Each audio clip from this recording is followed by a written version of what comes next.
The next group was Shoka and Shoji as the heroes against Hagakure. She had invisibility, and Ojiro, he had a tail, as the villains. The villain team went off to set up, and the heroes waited on the field. Meanwhile, Eri walked up to Bakugo. The boy looked dismissively at her. "What do you want, remote?" Eri had a sour face. "Who are you calling remote? I just noticed you are covered in bruises. I can fix those for you if you like. It's nothing, but go ahead if it bothers you so much." Eri didn't understand boys very well. She hoped this behavior was not normal, but she still felt the wounds needed tending to. She took a deep breath and activated her power. She had just enough left to do this simple task. Her horn glowed with a bright white energy. The energy encircled Bakugo. Normally the bruises would have regressed away, but that didn't happen. "Looks like your healing power needs work. Short stack." Bakugo looked back at the screen, unfazed by this occurrence. The young girl was confused about this. Her power only affected living things. She had worked on minor scrapes and damage. She had healed more serious damage, like cancer. Her power had never failed before. She would have to bring this up to Dad, and all might after class. She did not want to disrupt the rest of the matches. It would be good for her to see. As the villain team finished, the heroes were released to find them. Shoka turned to her partner. "Wait out here. Do not enter, no matter what you hear or see." The multi-armed boy looked confused. "Are you sure? It will be safer for you that way." The tall girl walked into the building. She knelt down and placed her hands on the ground. Her cold azure eyes glowed as she unleashed her power. Within moments, the whole building was covered in a layer of ice. She walked up to the top floor, where her foes were guarding the bomb. The tail boy tried to break free and attack, but she just walked past him. "I wouldn't do that, unless you want to rip the skin off the bottom of your feet." The invisible girl complained that she was freezing. Shoka found it weird she was not wearing any cloths. That had to break some kind of law. Shoka walked up to the bomb and placed her hand on it. Back in the control room, all the students' eyeballs exploded from their heads. Shoka had just finished the match in under 2 minutes. They couldn't believe it. Izuku and Bakugo shared a look. Neither was surprised. Both knew that Shoka's ice was OP. Bakugo himself considered this. He had not been impressed by some of his classmates. The only one he knew that was a danger to him getting to #1 in the future was Izuku. However, seeing this display, he now knew that Todoroki was more than just Firefly's arm candy. If both of them didn't watch it, they would be playing second fiddle to her. All Might called the match for Shoka's team. The girl snapped her fingers, and the cold disappeared, and the ice liquidized. The assistant robots brought towels and blankets for the villain team. After everyone was checked out, the two teams returned to control room for a review. Shoka was praised for her performance. All Might thought she showed real control and strategic thinking. She ended the threat and ensured her partner did not get caught in her attack. Shoka appreciated the opinion of the #1. However, there was one opinion she was more interested in. She thought about asking him now, but decided to wait until later. The girl was surprised when Bakugo walked up to her while the next match was getting ready. "You did good, Ice Queen." His voice was flat, but still had a growl to it, almost as if the words were hard to get out. "Thank you. I've told you not to call me Ice Queen." The explosive boy kept his eyes forward. "After that performance, you have proven you're a ruler of cold. I knew you were strong, but I didn't think you were that strong. I will catch up to you. Bet on that." Bakugo turned and went back to talking to Izuku. That was the nicest thing he had ever said to me, Shoka thought. There may be hope for him yet. All Might call for the next match to begin. Melissa and Uraraka as the heroes will be facing Yaoyorozu and Mineta as the villains. Right now, the villains were setting up. Shoka was impressed by what she saw. Momo was creating steel-plated devices to block the door to the weapon. Her quirk is really impressive. Shoka looked to her side and saw that it was Aizawa who had spoken. "You think so?" The girl nodded. "You think she can create anything with it?" That is what she did in the quirk assessment test. With each test, she created a device to give her the best score. I'm interested to see how she does here. Me too. but I fear she might have trouble since she is facing the blonde girl, Melissa. Yeah, she's really strong. The match will depend on if Yaoyorozu can find a way to counter Melissa's brute force. Eri nodded in agreement. Shoka had been irritated when the girl had shown up at 1A this morning. She knew this was the girl Izuku had met at the restaurant. She knew that when her boyfriend described the girl as not ugly, he was probably underselling her appearance. She had several images of what she looked like, but nothing prepared her for this. She was absolutely adorable, like a doll brought to life. This new information brought up so many questions about Izuku. She would have to ask him later. The match started. The hero team entered through a window and made their way through the building. After a few moments, they came to the villain's hideout. Melissa and Uraraka had an exchange. It was a shame they couldn't hear what was being said. Uraraka retreated down the hall and took cover. Melissa centered herself and drew back her arm. Did you see that? Eri looked confused. See what? Pink lighting just surrounded Melissa. Eri looked confused.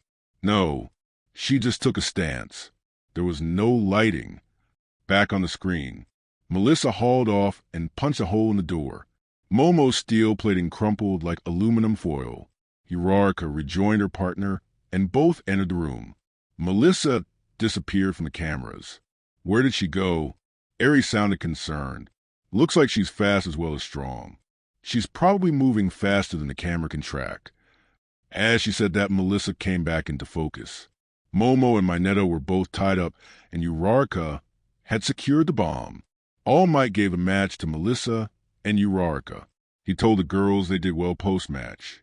Sometimes the best thing to do is move fast and take out the enemy before they can react. However, he told Melissa she needed to be careful when break down structures. It could cause a collapse. The rest of the matches went on too. Each team performed well and was appraised by Professor All Might. Each of the students was impressed by his insights. With that, the matches came to an end. All Might gathered everyone at the front gate to ground beta. Great job today, young heroes. You all completed the exercise with no major injuries. You all definitely have the makings of true heroes. Azri spoke up at that point. Thank you so much, All Might. Such positivity is welcome. Mr. Aizawa can be a real buzzkill. She then looked at Eri. No offense. Eri just nodded in agreement. I love my dad, but his teaching method can get you down. All Might flashed his pearly whites. I strive to bring unbridled enthusiasm to my alma mater. The man made a heroic pose as he spoke. Now your last lesson of the day. This is how a hero makes an exit. He rushed off at full speed, like he has somewhere to be. Several students complained they would never be that fast. All Might got to the door and locked it behind him. His body started to give off white smoke. He then shrank by 2 feet and his muscles deflated. Man, I can barely hold my muscle form for one class. My time limit is getting shorter. The man was not surprised. He had known that passing his power to Melissa would cause this. He just didn't know it would go this quickly. He just hoped he had enough gas left in the tank to keep up appearances until Melissa graduated. But he feared at this rate he wouldn't. Well, in that case, he would have to hope the current heroes would step up. The class got changed and met back in the room. Everyone was exchanging compliments on the matches. Shoka got several, and so did Eri.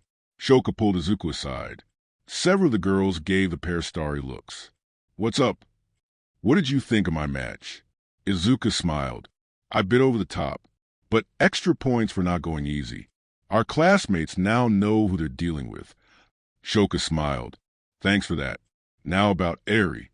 Izuku looked confused. What about her? How could you not notice she was so adorable? I mean, with those big eyes, long hair, and athletic body, she looks like a freaking Barbie doll. I noticed. I just didn't care. Shoka's eyes were shocked. Explain. Like I told you before, Shoka, you are the only girl for me. That is so sweet. Mina Ishido had been listening to the conversation. The pink girl was so moved by the comment. Tears streamed from her black and yellow eyes. Hagakure also overheard. You two are just too cute. Both teams realized they would need to put more distance between them and the rest of the class in the future. The two just shook their heads. Their classmates were a little much, but they weren't wrong. They were cute together. So, do you want to take you to the train station, Shoka? Ashido popped up and spoke with enthusiasm. Sorry, Midoriya. The girls all agreed to have bitter tea at a nearby cafe before we headed out. Izuku got a surprised look on his face. Really, Shoka? Yeah, it sounded like fun. The two exchanged looks. They silently agreed it was fine. Izuku gave her a smile to let her know he was happy. She was making friends. Okay, have a good time. At a nearby cafe, the 1A girls pulled 2 tables together so they could sit together. The girls included Shoka, Eri, Uraraka, Ashido, Hagakure, and Melissa. Momo, Jiro, and Azri had opted out, not because they didn't want to spend time with the others, but they sensed that Ashido and Hagakure just wanted to grill Shoka for info about her relationship with Midoriya. The 6 girls ordered and then sat talking to one another. The conversation started out simply enough. They exchanged compliments about the training. The group turned to Eri. So Aizawa's your dad? You two don't look anything alike. Hagakure was blunt with the question, but everyone was thinking about it. Eri considered how to answer. Well, like I said before, he was one of the heroes who saved me when I was young. He then adopted me. He said it was the most logical thing to do. Uraraka chimed in. He really said that? Eri nodded. At the time, I had no control of my power. I hadn't been trained how to control it. So, Dad was the only one who could stop me if I lost control. Melissa remembered something from the first day. Right. Izuku said Mr. Aizawa's hero name was Eraserhead. He has the power to remove people's quirks temporarily. That makes sense. Did he also train you? He did. It was hard since my power only affects living things. Ashido perked up and spoke. Right, you said it's called Rewind. Well, it started out that way, but it has grown since then. Right. You froze Ida in place during the exercise. Yeah. Apparently, I can control the flow of time on living things. I can rewind them or freeze them in place. Can you fast forward them? Hagakure asked. No, not yet. And I have my limits. My freezing or pause, as I like to call it, only lasts about a minute. My rewind is the most powerful, but I have to be careful about using it, or I could rewind you out of existence. It's still cool. Ashido was beaming as she said that. Thanks, Ashido. The tea came. All of them drank for a few minutes. As Ashido drank, her curiosity finally overpowered her. She slammed down her teacup and pointed at Shoka. All right, Todoroki, spill it. Shoka looked unfazed. Hit the table that hard, and we will all spill it. Not what I meant. Tell us about Midoriya. Again, Shoka had a blank look. What about him? Hagakure got in on the outrage. She means about your relationship. We are together. The other girls were wondering if she was doing this on purpose. She was giving the most non-answer answers they had ever heard. Melcia interjected. I think she wants to know specifics about the relationship, Shoka. Like what? The girls grew more annoyed. Like how long you've been together? Almost 2 years. They felt a little relief now. So, they now knew they needed to ask the right way. So, is it hard being with him? I mean, boys can be so annoying sometimes. Aiza has his moments, but he's a good guy. Most of the time, he's really fun and enjoyable to be around. Uraraka chimed in. Sounds like you really care about him. I do. Aside from being a hero, he is the most important thing to me. That phrase touched the girls' hearts. All of them got hearts in their eyes. The two gossips were satisfied for the moment. They gave each other a look and nodded. They figured they got all they were going to get from Todoroki for now. Best not to push it. The conversation shifted to other things, which Shoka was glad about. It felt weird talking about her relationship with someone other than Izuku. The content was mostly about clothes and food. Then Uraraka popped a surprise question. Hey, Shoka, your dad's Endeavor, right? He is. The others were surprised by this. Melissa wasn't. She had known Shoka was the youngest child of Endeavor. Izuku had told her as much in his messages. She decided not to tell that, though. She wanted to see where this line of questioning was going. So, was it hard growing up in the spotlight? I mean, he is the #2 hero. Not really. My dad never brought his work home with him, though he did train me and my brother Toya from a young age.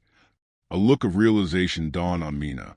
Wait, Toya, is your brother the #8 hero Flashfire? Yes. Wow. So 2 top 10 heroes from the same family. That must put a lot of pressure on you. Shoka shook her head. No, Dad never pressured any of us to follow his path. He saw potential in me and Toya and encouraged it. So is he your inspiration? Is he why you want to become a hero? No, my dad is a powerful hero. Sure, and I respect him and his abilities. But no, he is not the reason I want to be a hero. So who is? My mom. Everyone was surprised by that. Shoka continued. She was a hero Snow. Hagakure spit out her tea. The Snow Hero. She was an awesome hero. So stylish. She is considered one of the greatest female heroes in recent history. Uraraka nodded. But she hasn't been active in a long time, though they do still rank her highly in the most influential heroes. Shoka nodded. Yeah, she stepped away from the hero's life when my brother Toya was born. She always said her children came first. Okay, but how come your mom is your inspiration? She retired before you were even born. Shoka clenched her hands. The memory was still painful to this day. It wasn't because of her hero work. What made her my hero happened when I was 4. The girl took a few short breaths and calmed herself. My mom had to go shopping one day. I begged to go with her. She agreed. There was this villain that attacked the shop we were at. It was scary. He grabbed the money and was going to leave, but then he saw me. He screamed that my eyes reminded him of Endeavor. He was going to attack me, but my mom stepped in. She froze him in place and gave him this icy death stare. She told him if he or anyone else tried to attack her family, they would answer to her. The ice holding him changed color. The girls all looked stunned. For several minutes they said nothing. Mina was the first one to break the silence. That sounds really scary. It was. But after that, I never looked at my mom the same. After seeing that, I knew she could have been the top hero easily, but she put me and my siblings first. I knew then I wanted to be a powerful hero like that. Wow, so moving. The girls all said in unison. Shortly after that, they realized how late it was getting. They bid each other a caring goodbye and head their separate ways. All wondered what UA would hold in store for them tomorrow. The next day, the members of Class 1A arrived at the UA campus. They were shocked at the sight of the front gate. The opening had become blocked by reporters. All of them were asking about All Might. As the students were swarmed by the inquisitive group, they asked the group many questions. How was he doing as a teacher? Was he keeping up with his hero work? What was he like as a teacher? Etc. Uraraka told one reporter that the #1 was more muscly in person. Ida gave the very robotic answer that he was as inspiring as you would imagine the #1 to be. Kaminari and Kirishima both hammed it up for press. All of this was odd for the group until Aizawa and Eri showed up. The press demanded a quote from the scruffy hero. His eyes glowed red, and he gave them a death stare that made all of them back up. Go away. One pushy female reporter was not intimidated. Hey, we have a right to know how the #1 hero is doing. We just want a quote. Absolutely not. Give you people an inch and you'll take a mile. Now leave my students alone. You have distracted them enough. The dark-haired man waved his students into the front gate. Hey, we have a right to be here. The people want to know. The woman charged toward the front gate to give the shaggy man a piece of her mind. Hey, watch it. A cameraman yelled. Suddenly a massive wall of steel plates, several feet thick, shot out of the ground. They formed a barrier around the school. The infuriated reporter would have been sliced in half if she hadn't stopped. This was the UA barrier. It was designed as a security measure for students and staff. Since UA trained the best future heroes, they were a target for villain attacks. This barrier would immediately deploy if anyone without a student or staff ID tried to enter the gates. The reporter thought it was careless of staff to have such a dangerous measure. She could have been killed, she said. Inside, the students of 1A gathered for homeroom. Aizawa took his place at the lectern. Good morning, students. I have been updated on the results of the battle training. The tall man looked at Izuku and Bakugo. Midoriya and Bakugo, your performance in battle were exemplary. However, you both need to remember to keep your mission in mind. Both boys nodded in agreement. Okay, now we have some important business to take care of. The man's voice was as serious as it could get. All of the students freaked out. They all wondered if he was going to expel them if they failed. Mr. Aizawa stood there for a moment before speaking. You could cut the tension in the room with a knife. Finally, the man spoke. You need to pick a class president. Everyone exhaled in relief. It was just a normal school activity. At that point, every student took to demanding there would be a good president. Aizawa left them to it. He pulled his sleeping bag over him and went to sleep. His only instructions were to make a decision before his nap was over. In a normal school, the role of class president would just involve a lot of extra work. At UA, it meant more. It showed hero agencies that you were a leader of heroes. It could mean getting better placement at top agencies and make it easier for you to get recruited after graduation. The students went back and forth for several minutes. Finally, Ida stood up and shouted for order. I suggest we hold a vote. Kirishima saw through that plan. Dude, won't everyone just vote for themselves? Azui backed up that position, and we all just met each other. How do we know who we can trust? The engine teen responded. Yes, most of us will. However, if someone does receive more than one vote, then they must be worthy of leading us. Izuku spoke up then. He has a point. Plus, we aren't going to make a decision going back and forth like this. Everyone nodded. So they all wrote down their selections. The count was then taken. Turns out most people did vote for themselves. However, 2 people did receive multiple votes. These were Melissa, who received 3 votes, and Momo Yariorozu, who received 2 votes. Melissa was surprised she got the most votes. Everyone was good with his decision, except Bakugo. The spiky blonde threw a tantrum because he received only 1 vote. He demanded a recount. Several of his classmates asked if he really thought someone was going to vote for him. The lunch bell rang. The group got up and headed to the cafeteria. As Izuku got up, Shoka came over to him. So, Aizu, who did you vote for? What's that? I noticed you got no votes, like me, so that can only mean you voted for someone else. The boy looked around. The room had cleared out. I voted for Melissa. With the effective way she handled the battle exercise, I figured she would be a good leader of the class. Shoka nodded. What about you? Izuku asked with quizzical tone. I voted for Yairozu. She has the right kind of intelligence for a leadership position. True, she does have a good eye for analysis. A thought then occurred to the boy. How come you didn't vote for yourself? Not interested. Me neither. The extra work would take away from my training. The 2 were in the top of their class when it came to raw power. However, they also knew they had to work harder to get stronger. This required not taking on distractions. In the lunchroom, the class split off into groups. Melissa ate with Ida and Uraraka. The 3 discussed the election. Melissa told the pair how surprised she was. Ida told the girl he had voted for her. He said the effective strategy during the combat exercise showed she had what it took to lead the class. Uraraka said she was surprised Ida didn't vote for himself.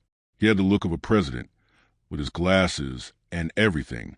Izuku and Shoka got their lunch. Katsudon for the blue teen and cold soba for the lady. Eri was sitting at a table by herself. Hey, Aizu, let's eat with Aizawa. Are you sure? I got the feeling you were concerned about her. I was not. Izuku laughed at that. Really? Shoka got an embarrassed red glow to her face. Okay, maybe a little, but she seems nice. I like her. Izuku was happy to hear this. Shoka had never been good at making friends. Most people were friendly because of her power and family, but most thought themselves beneath her. In addition, what Louis knew of Aizawa told him she was a lot like Shoka, powerful but not very social. Hey, Aizawa. The girl looked up to see the elemental teens standing next to her. Yes. Can we join you? You really want to eat with me? The pair nodded. She smiled and invited them to sit. So how are you doing? Shoka's tone was even, but she was curious. I'm fine. Izuku could tell from her tone something was up. Are you sure? Well, I'm just a little overwhelmed by all the people. I've been in private training and homeschool since I was young. Shoka then asked, Is that because of your power? Eri nodded. Dad or Mr. Aizawa, and the principal felt it was best for me and everyone to get control of my power before I went to school normally. I see. Shoka noticed a large apple on her tray. Do you like apples? Eri nodded. They're my favorite fruit. Suddenly, a powerful alarm sounded throughout the large room. Izuku looked around and saw everyone start to panic and run. What is that? Eri spoke up. That's a level 4 alarm. Shoka didn't think that sounded good. What does that mean? Most likely it means a villain attack. All of the students rushed by. Eri went to get up and follow. Izuku got a weird feeling. Wait. But we have to evacuate. It's the rules. Eri's voice was full of concern. Shoka just nodded her head and gave the worried girl a firm look. Eri sat back down. Shoka knew that look in Izu's eyes. Most of the time his gut instincts turned out to be right. As the last of the students streamed past, Izuku went to window. The two girls followed him. He looked out and saw that the emergency. Take a look. The girls came to the window. It's the reporters from earlier. That's the emergency. I wonder how they got here. I don't know, but we need to tell the other students quickly. The three ran in the direction of the other students. They came to a large set of double doors. Izuku pulled the doors open and found a hallway jam-packed with the student body of UA. The hallway looked like can of sardines. They all pushed and pressed each other, trying to get out. The panic was so thick you could cut it with a knife. Look at this. Eri's voice was full of worry. We need to do something. If this continues, they're going to hurt each other. Shoka agreed with the girl. You're right.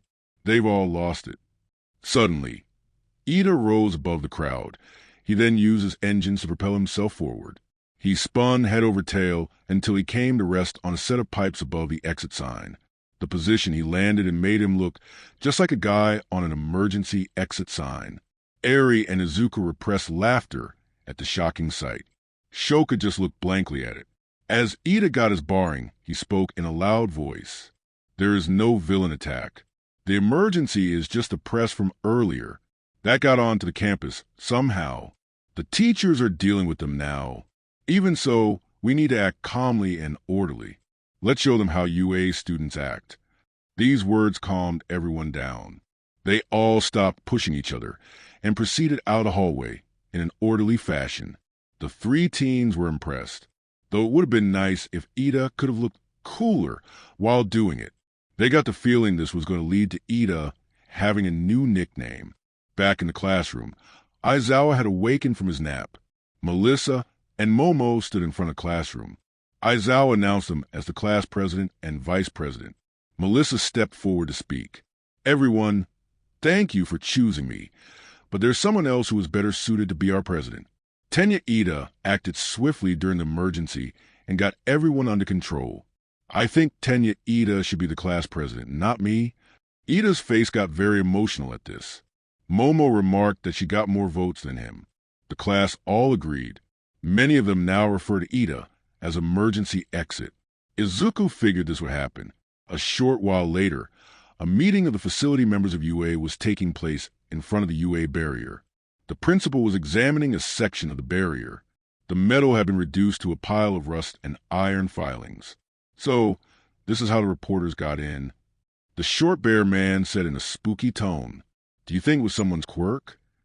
Aizawa asked, That would make the most sense. The real question is, was this a random attack or a first shot? The other educators wondered the same thing. All of them knew this was serious, but none of them would or could understand how serious it was. This was just the opening salvo to a conflict that would change the world. Over the campus loomed a large round object. It was in the shape of an eyeball. It was cloaked from sight. It starred down at the UA staff's activity. Meanwhile, in a dark room, a figure received images from the object. Looks like the game has begun. What does the child have in mind, I wonder? Another voice spoke up. No idea with that one. He never goes straight to the goal. True, but it does make it more interesting that way.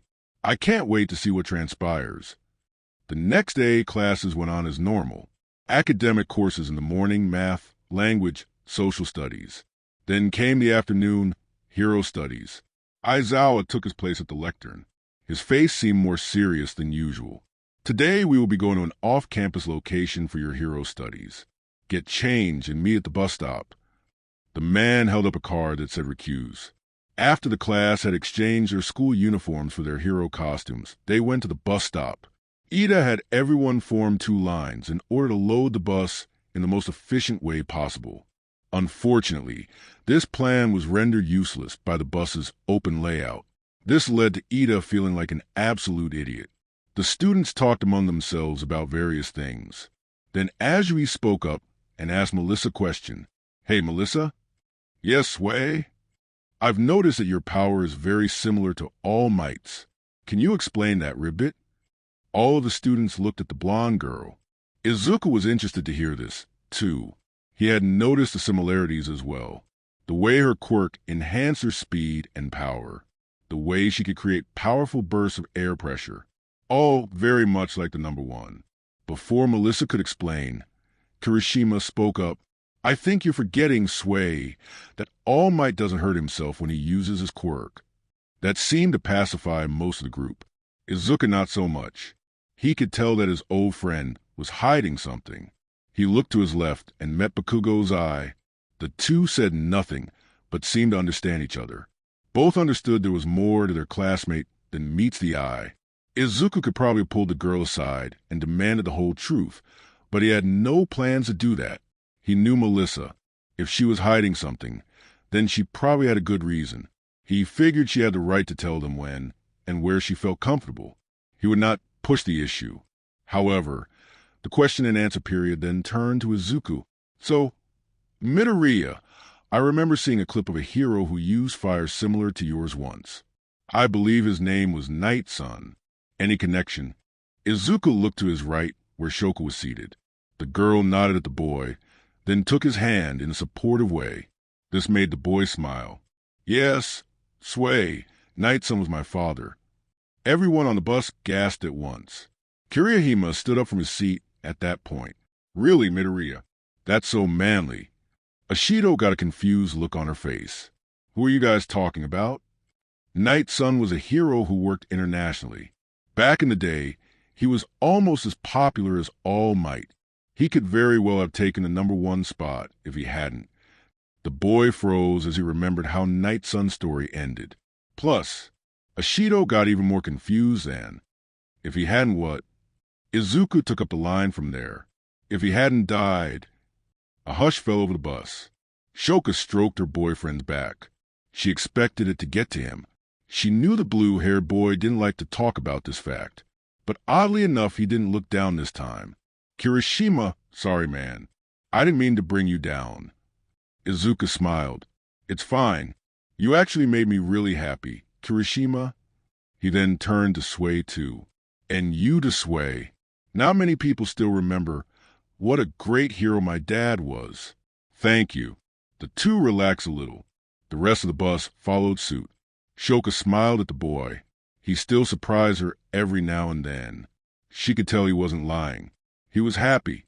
She knew that losing his dad so young had been devastating. But what really hurt him was the fact that very few people even remembered who he was. It didn't help that very little footage of his takedowns existed.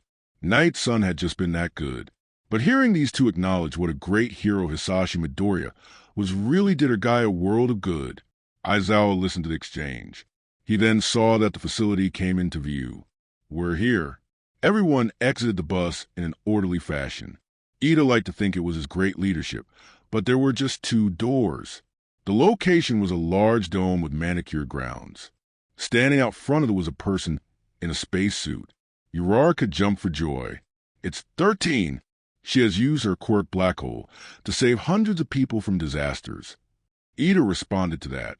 Wow, sounds like you really admire her Uraraka. Yeah, she's one of my favorite heroes. Izuku nodded in agreement. 13 had an amazing track record as a rescue hero. Good morning, everyone. Welcome to the special training center we use at the Academy for Rescue Training. Its name is the Unforeseen Simulation Joint, but we all like to call it the USJ.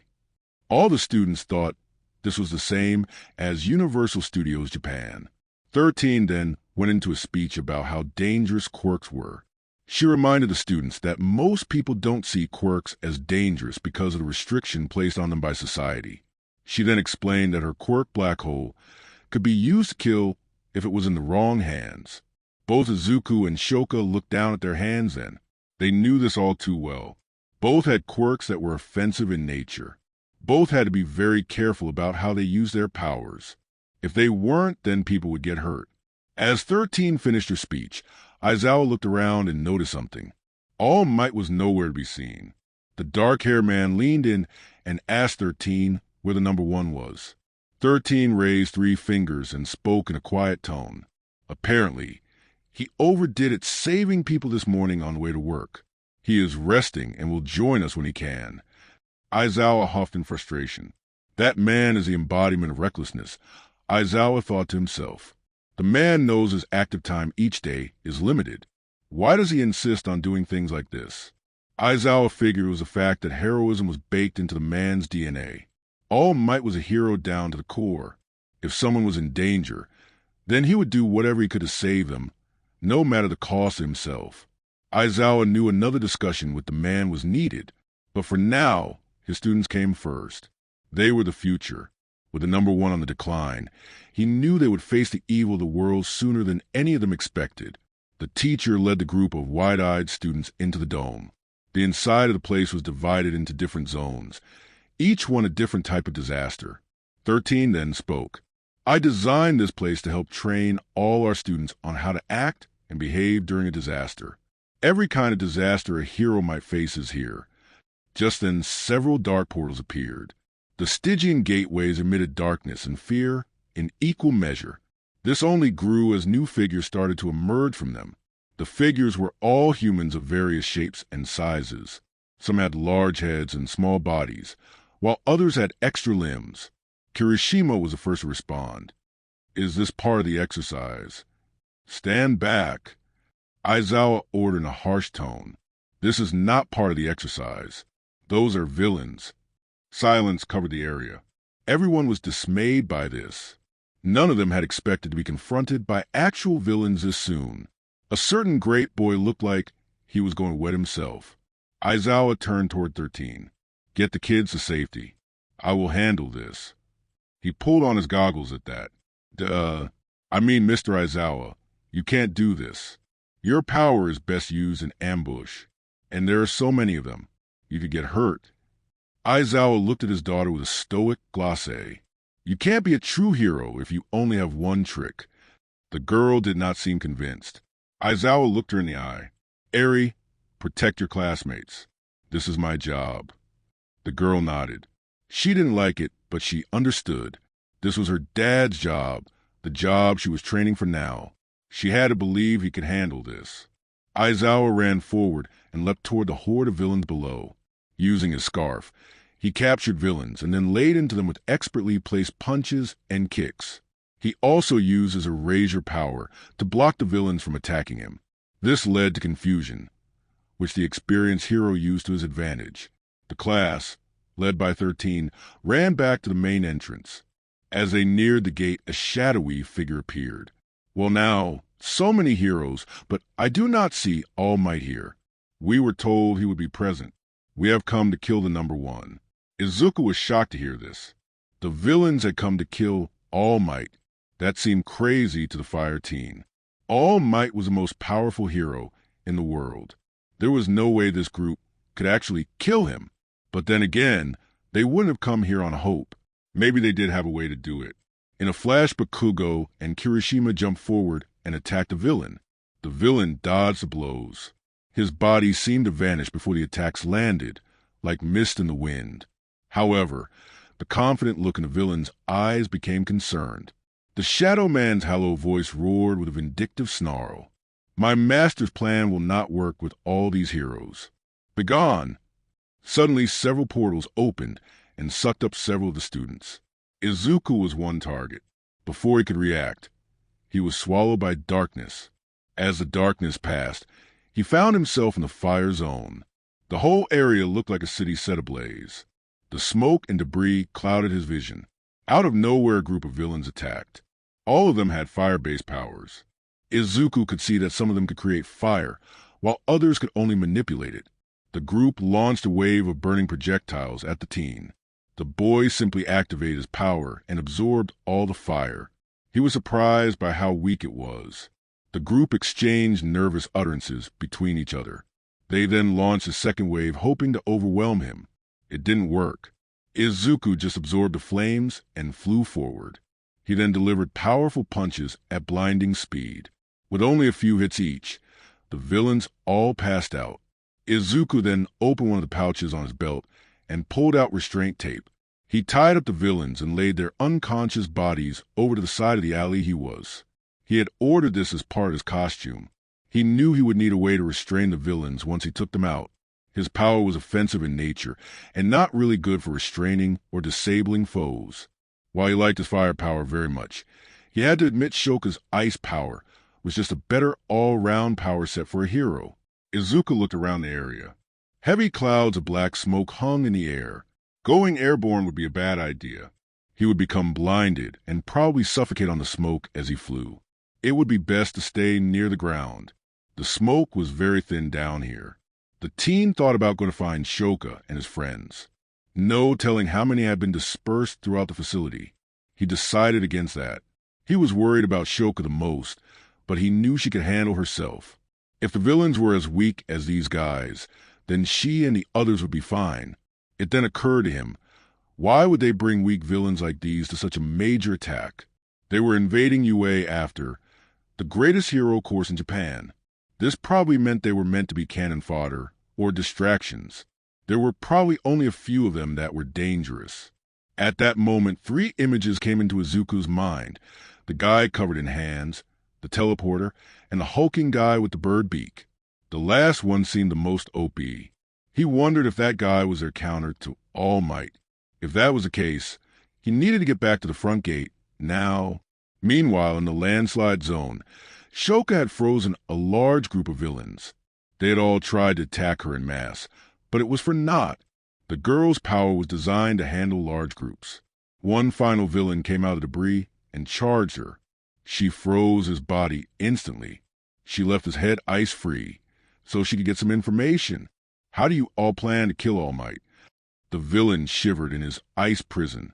I don't know. They didn't tell me. They just said we were going to attack the heroes. Shoka figured the guy could be lying. He was a villain after all.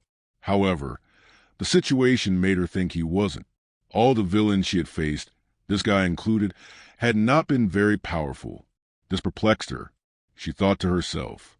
They all had a rudimentary understanding of their powers. Most had not been trained in combat. Her classmates would probably be okay. It's most likely that only a few of them are really dangerous. The icy girl knew she needed to get back to the entrance. That is where the battle would be won or lost. She took off running in that direction, a look of determination on her face. Meanwhile, Bakugo and Kirishima were in another zone fighting random villains. The two quickly took care of the villains sent to deal with them. Bakugo was a one-man wrecking crew. He unleashed explosions on a large group of villains like they were going out of style. Normally a good fight helps calm down Bakugo. Not this time. Every one of the inferior opponents made him angrier. These idiots had invaded their school, put his friends in danger, and worst of all ruined a great chance for him to show up Izuku in training. They would pay. Kirishima fought by the blonde side and was very impressed. Bakugo had ridiculous reflexes. One lizard villain cloaked himself from view and tried to sneak up and attack Bakugo with a dagger. It didn't work. He saw him out of the corner of his eye and took him out before he could counter. The rocky teen was amazed. Bakugo stood there growling quietly. He then spoke in a voice that was more growl than words. "I'm going back to the gate." The explosive teen went to leave, but Kirishima stopped him. Bakugo stared dagger at him. How dare this extra try and stop him? "Wait, Bakugo! Shouldn't we find our classmates first? They could be in trouble too." Bakugo pushed past him. "If you want to waste your time, go ahead." Kirishima found this attitude to be harsh. He wanted to say something to that effect, but Bakugo cut him off before he could speak. "The large group of villains that came here are all probably at the same level as these losers we just destroyed. If that is the case, then our classmates will be fine. The one we need to worry about is the Mist villain. He has some kind of teleporting power. He's their way in and out. We take him out, this ends." Kirishima was impressed. Bakugo acted like an unthinking rage monster most of the time. These actions were very thoughtful and insightful. A complete 180. The redhead thought back to battle training. Todoroki had mentioned that Bakugo was smarter than he looked. These thoughts and plans showed that she was right. Kirishima grinned. "I like your style, Bakugo. You trust in our classmates and their abilities. That is super manly. I'm with you all the way." Bakugo didn't react to this show of enthusiasm. He just huffed and walked on. Kirishima followed him. Finally, Melissa herself teleported to the shipwreck zone. She nearly drowned after landing in a large artificial lake filled with villains. She was saved by Sway. Turned out that the frog girl had already pulled Mineta from the water also. He was in the girl's arms as she used her frog abilities to swiftly move through the water. Sway brought them to the sinking ship, found in the middle of the zone, one of the many disaster simulators built by 13. Sway placed Melissa on the deck gently. Mineta got more harsh treatment.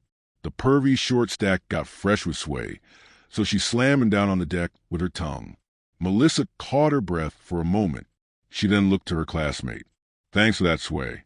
Thought I was a goner there for a moment." The intelligent girl made a mental note that she would have to work on water tactics. "It's no big deal. Just glad I could help Ribbit." Melissa had noticed that Sway would often end a sentence with Ribbit. She wondered if that was just her, or did all mutant-type quirk users do that. Sway spoke in a flat tone. "So what do we do now, Ribbit?" Mineta then spoke up in a high-pitched tone with a lisp. "I think we should hide and wait for the pros to rescue us." The girls looked at the boy with disappointment. Mineta caught the vibe and then replied with a panicked tone. "Come on, those are real-life villains. We have no chance of winning." Melissa spoke gently. "Mineta, you do realize this is a hero school, right?" "Of course, I know that. I wasn't expecting to face real villains my first week." Melissa thought for a moment. They needed a plan. "Can you both explain your powers to me? That way I know what I'm working with." Sway explained that her power was called Frog. It gave her all the abilities of Frog. She could leap really high, swim fast, and had a long tongue. She also had a type of poisonous mucus. Wasn't fatal, just stung a bit. Melissa nodded at this. These were all good abilities, especially the swimming part. Given the zone they were in, Mineta then told the two girls that he can pull off the balls from his head, and they can stick to anything except him.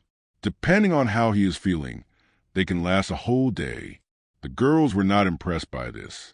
Before the great boy could explode in indignation, the group noticed they were surrounded by villains.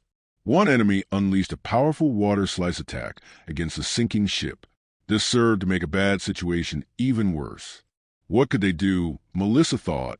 Suddenly, Mineta panicked and started throwing his great balls into the water. None of the projectiles hit the villains. All landed harmlessly in the water. Despite this, the villains looked hesitant to approach the orbs. Then a thought occurred to Melissa. The villains didn't know what they could do. If they had, then they wouldn't have placed Sway in the shipwreck zone, where she had the advantage. It also explained why the water villains were holding their distance from the great balls. Several facts came into her mind. A plan formed in the blonde girl's mind. It could work, but she needed to hurry. The villains were already losing their apprehension. The tall girl turned to her classmates. "Mineta, after I attack, throw all those orbs you get into the water. Sway, get ready to make a leap for it."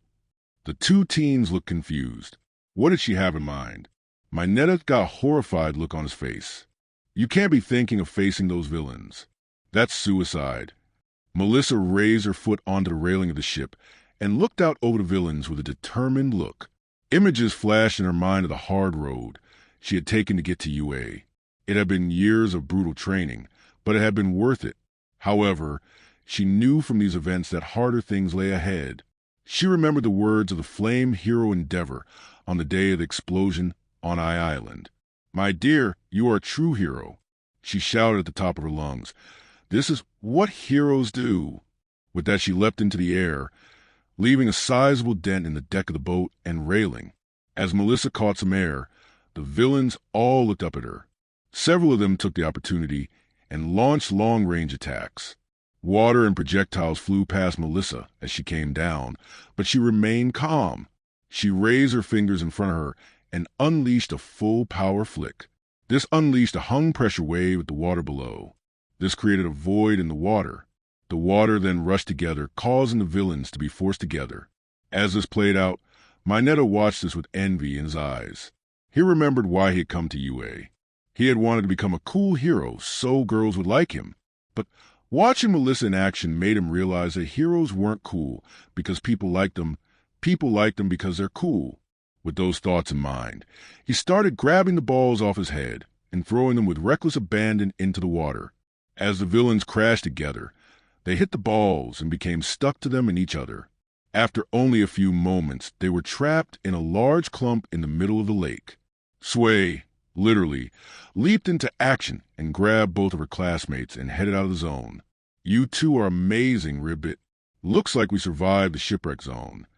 With that, all the power players were heading toward the front gate. A challenge unlike any they have faced before will be waiting. They will definitely have to go plus ultra to get the job done. Back at the front gate, the remaining students fell helpless as 13 fought the portal villain. He let it slip that his name was Kurojiri, none more so than Eri. She thought about using her pause move to stop the villain, but she couldn't get near him. Kurojiri was displacing 13's black hole power, which was making it impossible to move forward. Plus, at that moment, the thin girl's years of combat training came to her. She saw the battlefield and knew they were in trouble. 13 and the enemy were locked in place. However, that wouldn't last. Kurojiri spoke up at that moment. The hero 13. You have used your power to save many people from disasters.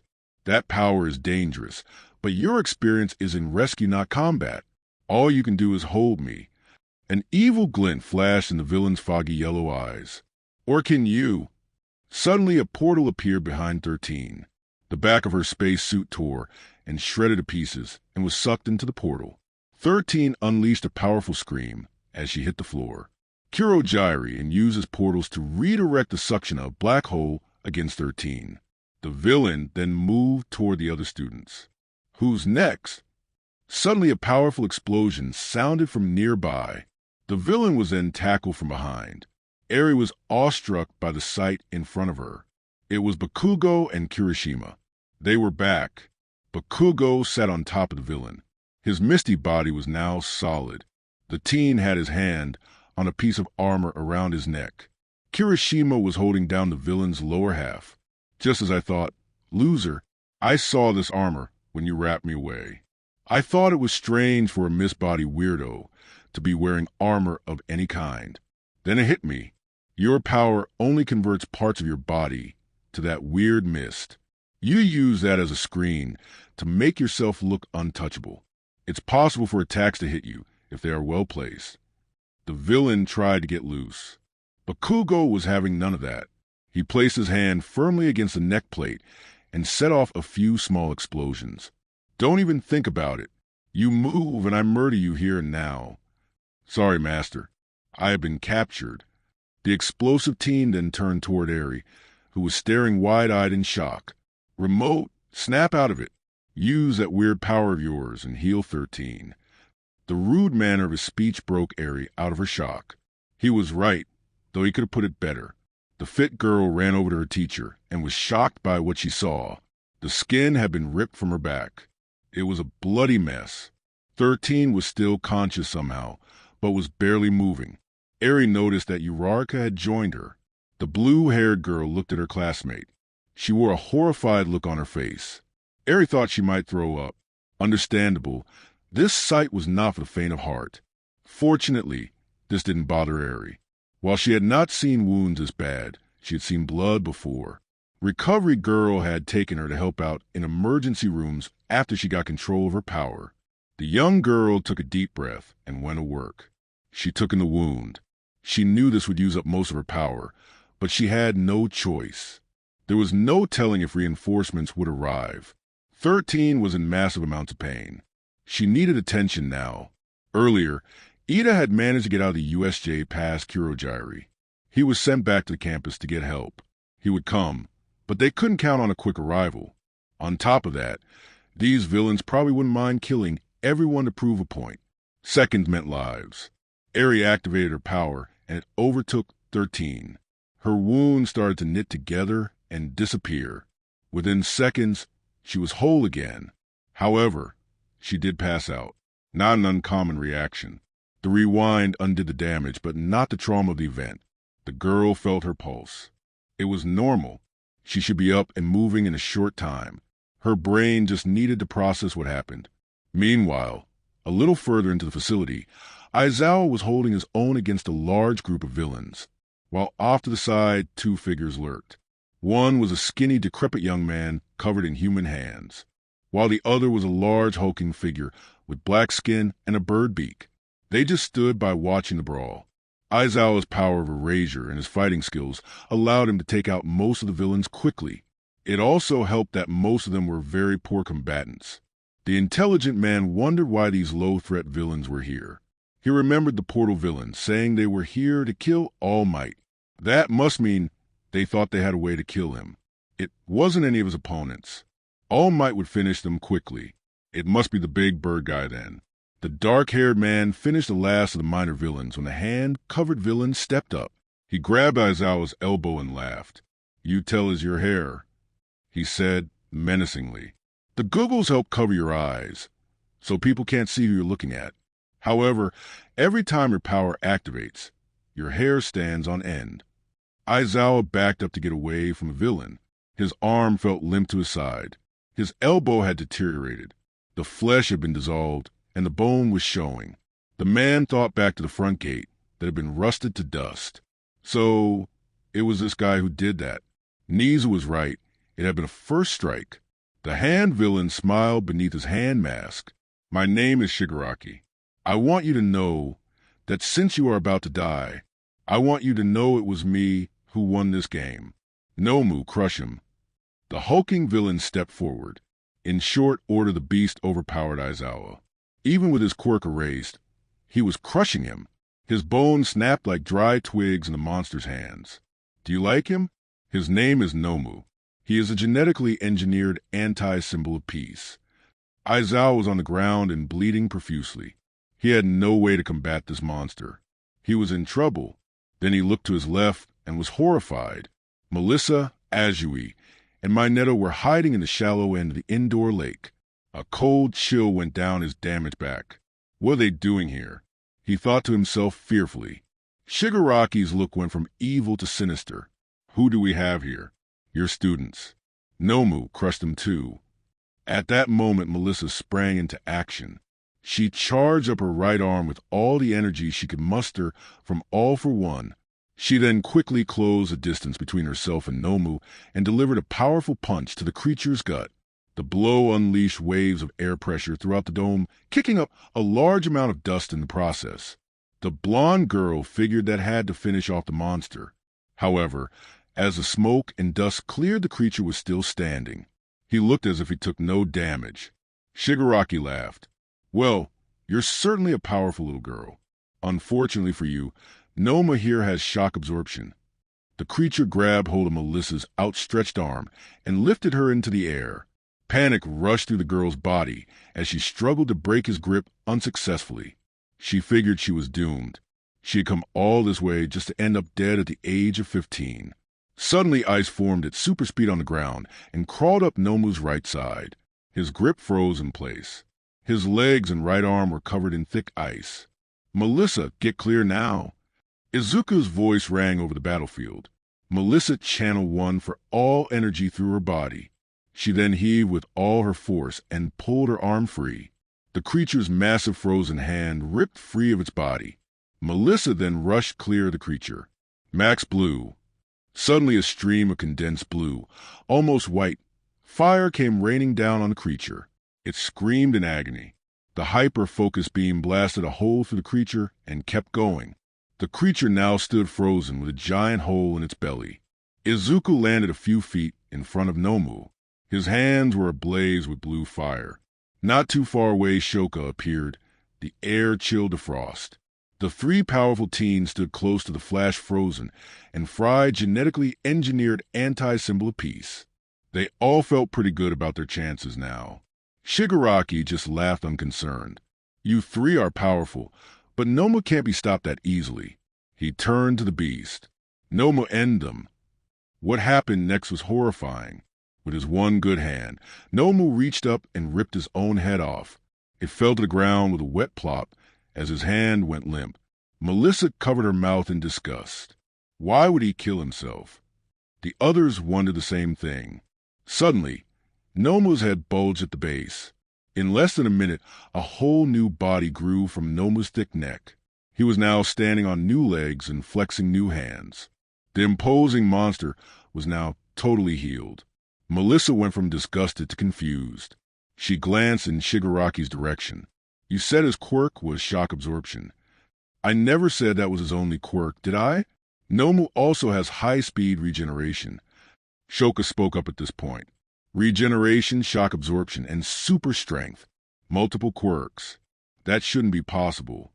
The girl then looked over at Izuku. She thought his flight and fire powers. Maybe there was more to quirks than they realized. Shigaraki continued.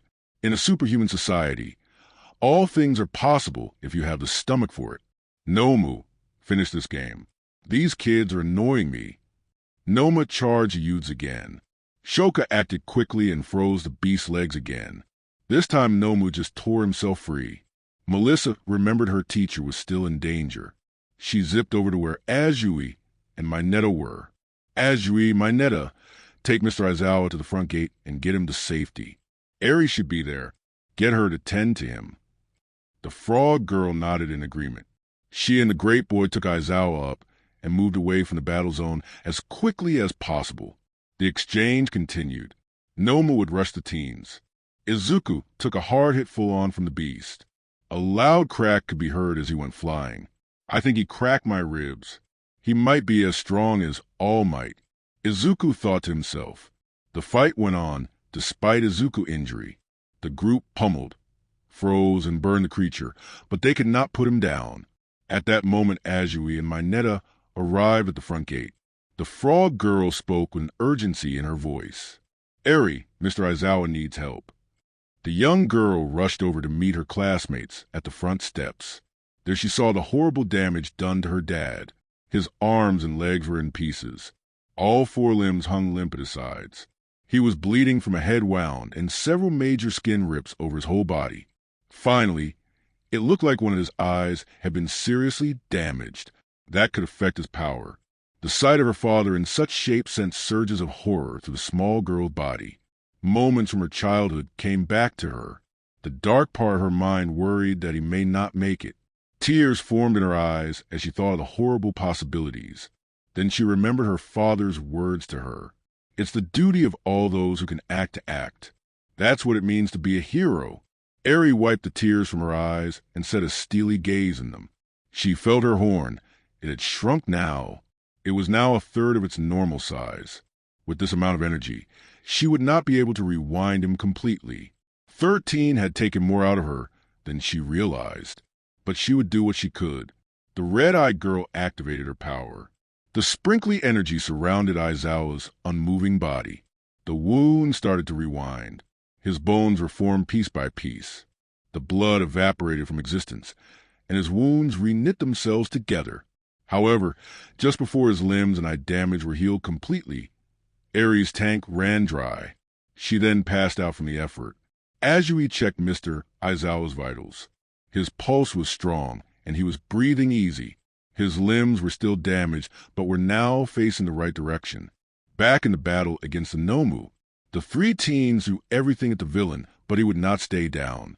No matter how much they burned him, punched him, or froze him, the beast just kept coming. They all had gotten several injuries. Izuku had cracked ribs and a serious cut on his arm. Melissa had several bruises and cuts. Her limbs were still intact, but that may not be for much longer. Her support items were giving out after so many repeated powerful blows. Shoko only had a few cuts. This was mostly because her ice power let her keep her distance. All three looked at each other and knew they couldn't keep this up. They needed a new plan. Nomu renewed his attack. Izuku gave Melissa a look. She understood that it meant he needed a moment. She nodded and launched herself at Nomu and unleashed her most powerful barrage of punches yet. Izuku flew over to Shoka. Shoka, we have to change our tactics. Agreed. Any ideas? Just one. I have to use that move. Shoka's eyes got wide at that. Her face got deep worry lines on it. No, you can't, Izu. That could kill you. We don't have a choice. We need to put a stop to this guy, or we're all done for. You're right, but that move will probably kill Nomu. Are you okay with that? I get the feeling this guy isn't human. What if you're wrong? Heroes are not supposed to kill villains. You're right, but I can't let you and the others die. Not if there is something I can do. Shoka looked deep into her boyfriend's eyes. He had that look, the look he got when he thought of his dad. When Izuku was younger, he often talked about wishing he could have been there to fight by his dad's side. Maybe he wouldn't have died, and he could have been the one to teach him about his power. Deep down, Shoka knew Izuku understood how futile those feelings were. Nothing could bring back his dad. However, he knew there was something he could do to save the people in front of him now. He was going to do this, whether she agreed or not. It was up to her to make sure he didn't die in the attempt. Okay, I will create an ice wall around you and the creature. That should direct the fire power up and out of the facility. Good idea. Izuku looked deep into Shoka's azure eyes. He nodded at her and smiled. This said to her that he always planned to come back. She returned the gesture. With that, Izuku flew at full speed toward the enemy. Izuku quickly coated his right arm in fire. It glowed bright blue. He compressed all the power he could into the fire cast. His arm doubled in size. In under a second, he reached Melissa's struggle against the Nomu. Izuku flew behind the beast and launched his attack. Sun Fist. Izuku landed his powerful fire punch against Nomu's back. The creature wailed as its flesh burned. The blue team then grabbed Nomu around the waist and hauled him back away from Melissa. The brawler girl looked confused. Shoka then swooped in on an ice slide. She unleashed a powerful outpouring of ice. The perfectly frozen crystals formed a wall around Izuku and Nomu. She made it several feet thick and towering in height. She hoped this would be enough to contain Izuku's power. They were about to see. Inside the wall, Nomu's back and arm had almost finished healing. Izuku knew he needed to act now. The fire user dug deep down and awakened the power lying dormant there. As he did so, his fire coated his whole body. It grew brighter to the point of being blinding. The color changed too. The flames went from a darker blue to a bright white blue. Izuku's eyes glowed the same color. He was now radiating heat and power. The air was becoming superheated and hazy. Nomu just charged forward and attacked the boy. He unleashed one powerful blow after another. However, the blows did very little damage to the youth. Most of the force was eaten up by the layer of fire and heat that now encompassed Izuku. The flesh of the creature's hands came back burned and scorched. Burns heal slower than normal cuts or breaks. Now feel the heat. Izuku wrapped his arms around Nomu's waist and unleashed all of his fire power. The heat and fire shot into the air and incinerated the USJ dome above it. It also cast a powerful blue, white glow over the whole area. Back at the entrance, Bakugo, Kirishima, and the other students saw the blue beam and were in awe. Kirishima gasped as he spoke. What is that?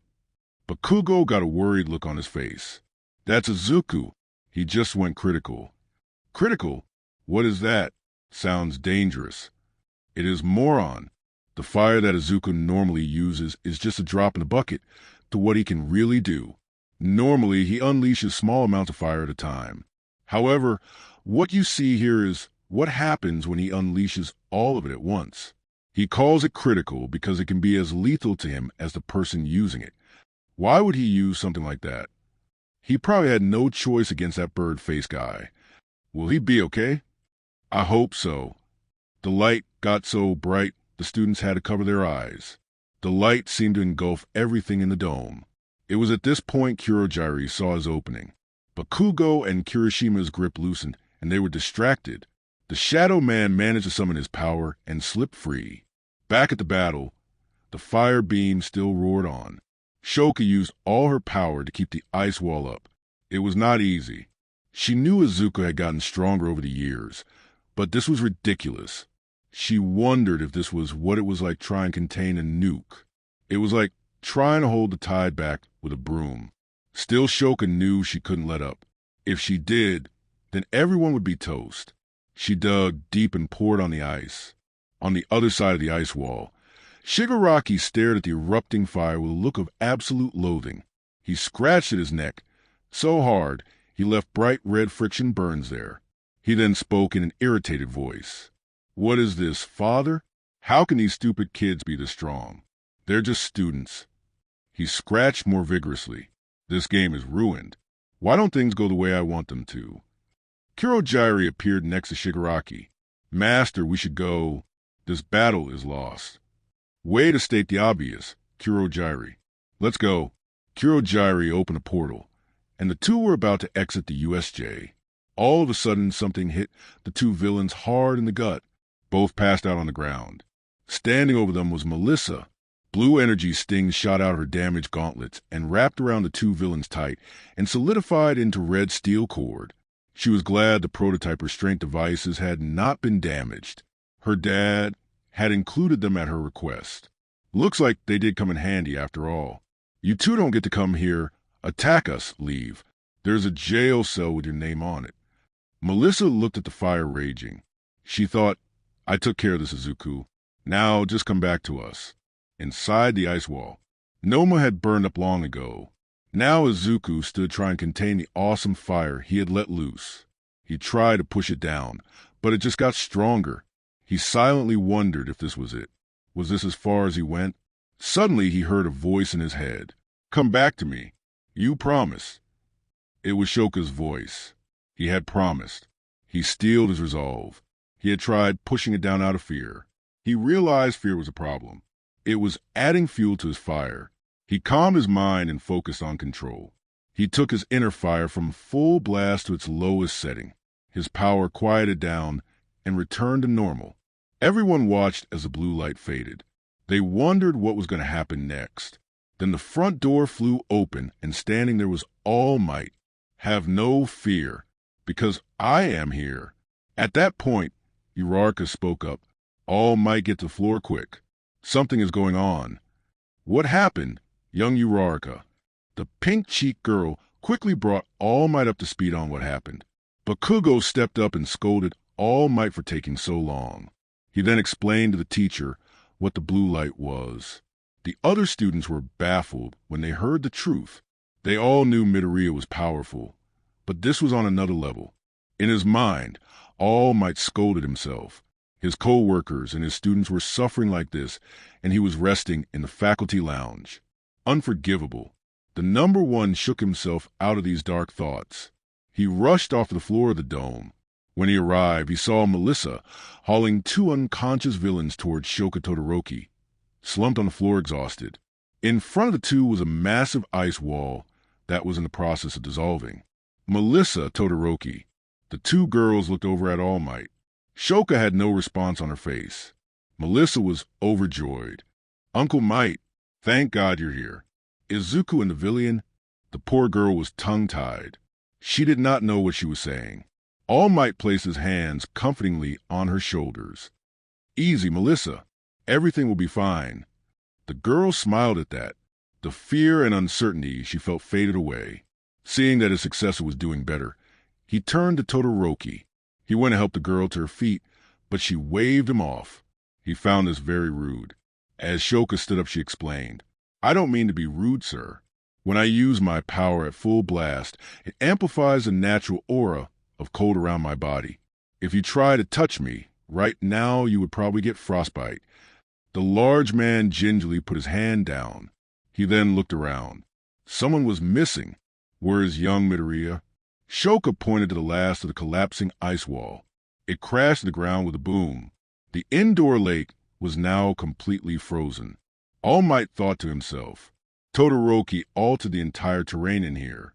I knew she was powerful, but this is unreal. 2 more years of training, and she will be unstoppable. He then looked up.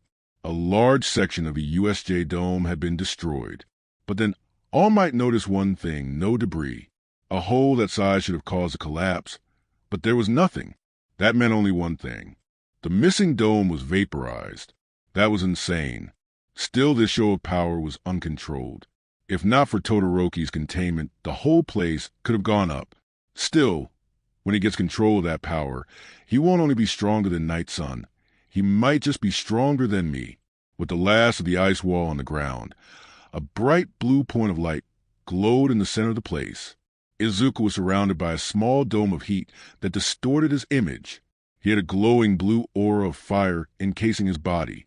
His eyes glowed a dark cobalt. All Might want to go over and check on the boy, but his instincts told him that was a bad idea. He looked over to Todoroki, now standing beside him. Is he all right? He should be. It would be a bad idea to go near him right now. He's probably still as hot as a blast furnace. Your flesh would blister before you got within 5 feet of him. She looked at him seriously. Go help the others. I'll take care of him. Are you sure? Yes, sir. He nodded and took off at full speed toward the other areas looking for villains and students in need. Melissa spoke with concern in her voice. Can you do this, Shoka? Holding back that inferno took a lot out of you. Shoka took a deep breath. Her friend was not wrong. She was spent. She would not be able to do something like that again for a while. In fact, she was close to passing out. Even if one of the small-time villains from earlier attacked right now, she would be helpless to stop them. But Izuku needed her, so she would push on. Izuku would cool down eventually, but that came at great risk here. So many classmates and eventually emergency workers didn't know the extreme danger Izuku posed right now. She had an idea of how to deal with this. She had done something similar before, though not in such a public setting. No matter it was the only way. She turned to Melissa. This never happened. What? What you're about to see, it never happened. Got it. The white-haired girl stared ice daggers at the blonde. Melissa swallowed nervously. Got it. Shoka walked forward toward her boyfriend. He had not moved since the wall came down. He was probably in a trance. That is what normally happens after critical. The air got unnaturally hot as he got closer. She had been right. A normal person would have burned to a Snyder. Fortunately, she was not normal. Her cold aura canceled out most of the heat. However, she still needed to work quickly. Much longer, and she could be burned too. She walked up to the glowing boy and took him by the hands. Her ice-cold grip sizzled against his flaming hands. Steam rose into the air. I can't believe you're making me do this. He looked at the girl through glowing blue eyes. Shoka? She leaned down and placed her lips on his. She then focused her remaining cold into him. His flame aura went out, and the air around him cooled instantly. A large amount of steam and fog was formed over the middle of the facility. After a few minutes, she released a lip lock. Izuku's eyes were still glowing dark blue. As the last of the flame went out, he raised his head, and 4 blue spheres shot out his eyes and went flying off. Shoka was surprised. She had never seen that happen before. What was that? After that, Izuku lowered his head. His eyes were now their normal blue. His vision seemed clear now. He smiled at her. He spoke clearly. Shoka. She smiled back. Aizu. With that, both teens fell to the ground exhausted and out of energy.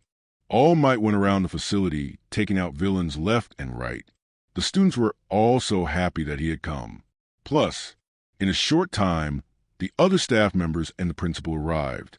With that, the League of Villains invasion was done. The police were called to take the villains into custody. They were loaded into transports and taken away for interrogation.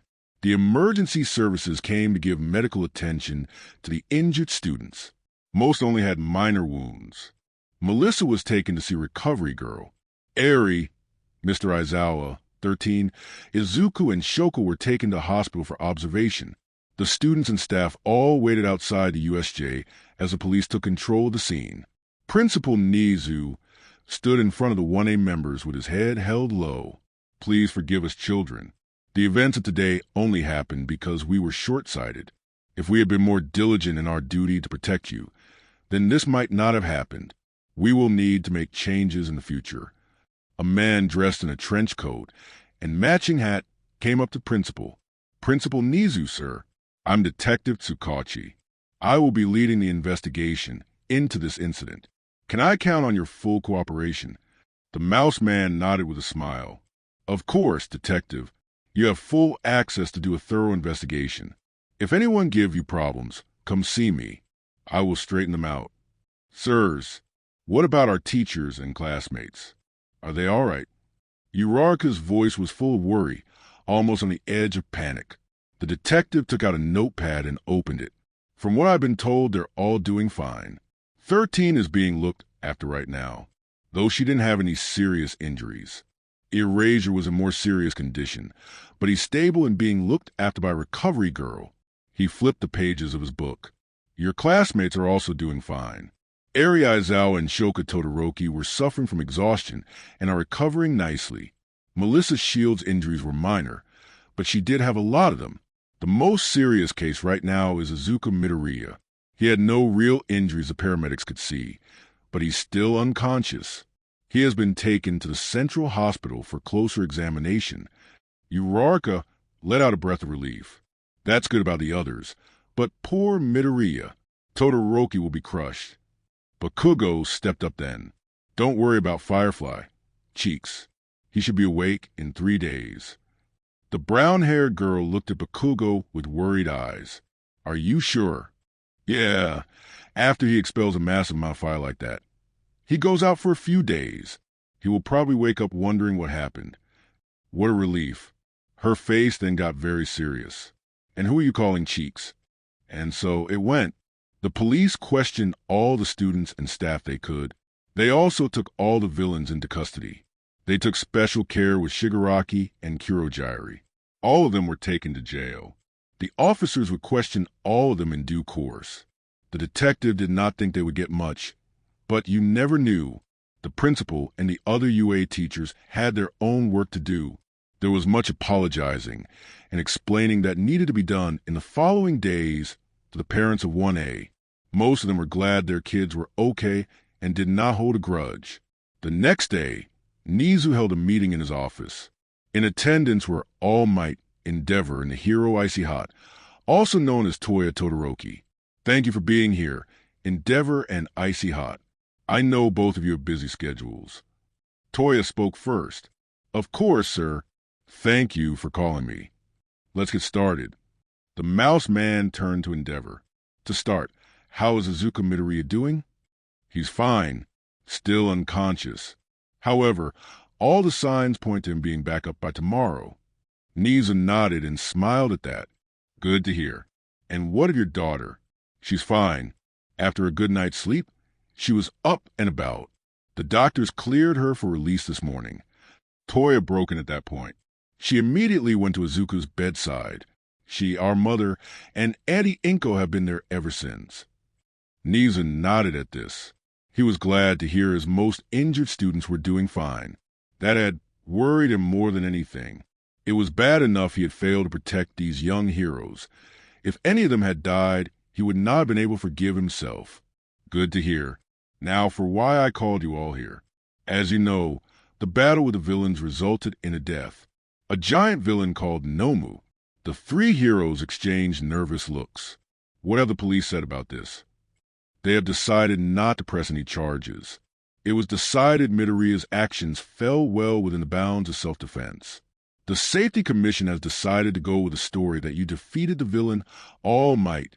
They felt that was better optics for the situation. All Might looked ashamed. I understand their goal, but I didn't arrive until the battle was already over. I am a disgrace as a hero. Still, if this will take the spotlight off young Midoriya, I will bear it. He does not need the media blitzing him at this point in his training. Thanks for that, All Might. The reports from the students in Aizawa about this Noma villain are concerning to me. They said he had multiple quirks. Everyone looked at All Might. Yes, that part did strike me as weird. However, this villain could have just had one overpowered quirk, not more than one. Endeavor spoke up. While it isn't in the official numbers, individuals with compound quirks are on the rise. Just look at my son and Izuku. Toya nodded. He's right. The villain could have had a quirk that absorbed kinetic energy and channeled it into his body to make him stronger and faster. Niza nodded at this. I had thought of all that. Still, I can't help but wonder if he might be involved. The group said nothing. They all knew who he was talking about. Still, they feared to speak his name. All Might broke the silence. Let's hope that's not the case. Niza nodded his head. I agree. It's too bad Noma was killed in the fight. We could have examined his body for clues. There were remains, though how useful they will be is unclear. What about the leaders of the attack we captured? They are being held in lock-up, awaiting transport to Tartarus. The police are in the middle of interrogating them.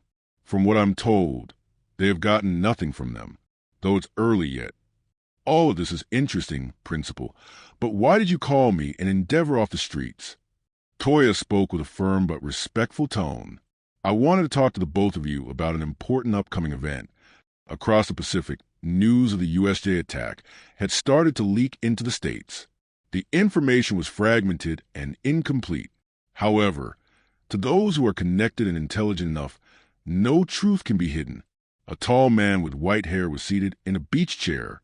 He was dressed in a green and gold hero costume. His brown eyes were surrounded by large dark circles. It made it look like he was wearing a mask. He had a laptop open, and he was scrolling through several news reports. Behind him sat a large doorway on the ground. It was gold with designs of lions and eagles. As the man scrolled, a blue cool emoji popped up on his screen. A loud alarm sounded from the speakers. It's rad time. It's rad time. The man exhaled in exacerbation. What is it, Headmaster? The emoji smile turned into a frown. You could at least play along, Alan. You don't pay me play games, sir. True. Where are your students? In training. Good to know. The emoji turned to look at the news articles. I see you're looking into the attack on UA. It's hard to miss. Though most of the stories are more sensational than actual truth, many are saying the attack was stopped by students. There's no way that can be. The emoji turned back toward Alan. Its smile grew large again. As it turns out, that's not sensational. It's completely true. Alan's serious face grew shocked. Really? Indeed. The screen shifted and several images came up. Check these out and tell me what you think. Alan looked through the images carefully. If I'm not mistaken, these photos are of UA's USJ facility. That's where they train in rescue operations. Indeed. Keep looking. Alan wondered what the headmaster wanted him to see. Finally, he saw it. The roof of the dome was severely damaged. From the edges, it looks like it was hit with extreme heat. Your investigative skills are as sharp as ever. The Hero Public Safety Commission in Japan is saying the damage was caused by All Might. He apparently battled a villain and sent him flying through the roof with such force it melted some of the supports. He's strong enough to do that. However, the damage doesn't speak to that. From these photos, it looks like the edges vaporized. That would take sustained heat of extreme temperature, not momentary heat from impact. Alan thought for a moment. Only 2 guys I know could generate that kind of heat in Japan. Endeavor and his eldest son, Icy Hot. The emoji got excess for eyes. Wrong. According to reports, both heroes were involved in other takedowns at the time. Really, so who then? The emoji smiled again. From various reports, I managed to figure out that it was UA's Class 1A that was involved in the attack. Alan got a concerned face. Freshman heroes? Yes. Now look at the class roster. A Word file came up on the screen with a list of 1A student names.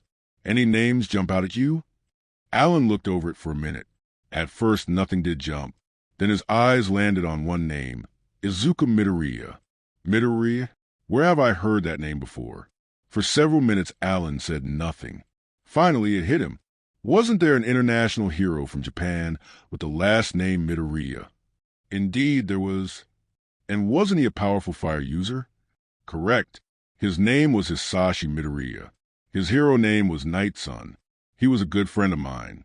He did mention one time that he wished he could see his son more often. So, you think Izuku Midoriya was the one who damaged the dome and finished off the villain? Don't you? It seems like that. One thing is bothering me, though. The amount of heat needed to vaporize the roof would have killed everyone nearby. The reports I read states that there was only death, a villain they refer to as Nomu. All of the students and other attackers survived. Good point. I believe that was because of this young lady. Blue brackets appeared around Shoka Todoroki's name on the 1A student list. Todoroki? Any relation to Enji and Toya? Yes. She is Endeavor's youngest child and Toya's little sister. So, you think she did something to control or redirect the heat? The emoji's eyes turned into excess again. Wrong. My sources say she has ice powers like her mother. That clicked with Alan. Snow. Alan knew about her. If she had not retired as a hero, she would have been a bigger name than her husband. Correct. I believe Shoka Todoroki used her ice powers to contain the heat and fire. To contain that much heat would make her one of the most powerful ice users on the planet right now. Correct. A giant thumbs up appeared on the screen. All of this is interesting. Headmaster. But why bring it up? If these two are that powerful, they might just give our student a run for their money. Alan thought for a moment. He knew where the headmaster was going. It was an unorthodox idea, but their academy had made its name on such ideas. On top of that, the headmaster never put an idea he didn't think would pan out into action. Usually, his ideas worked out for the best. I agree, sir. What are the next steps? The emoji grew to cover the whole screen. I'm already in the process of handling that. I will be in contact once the details are laid out. With that, the screen went back to the collection of news articles. Most people would have been weirded out by such events. Not Alan, though. Stuff like this is why he took this job. It kept him from getting bored. Meanwhile, Inko Midoriya was in her son's hospital room. With her were Shoka Todoroki and Rei Todoroki. The three were watching over Izuku. The doctors had him hooked up to several monitors, and everything was stable for the moment. Shoka sat on the right-hand side of the bed. The white-haired girl had her hand wrapped tightly around Izuku's.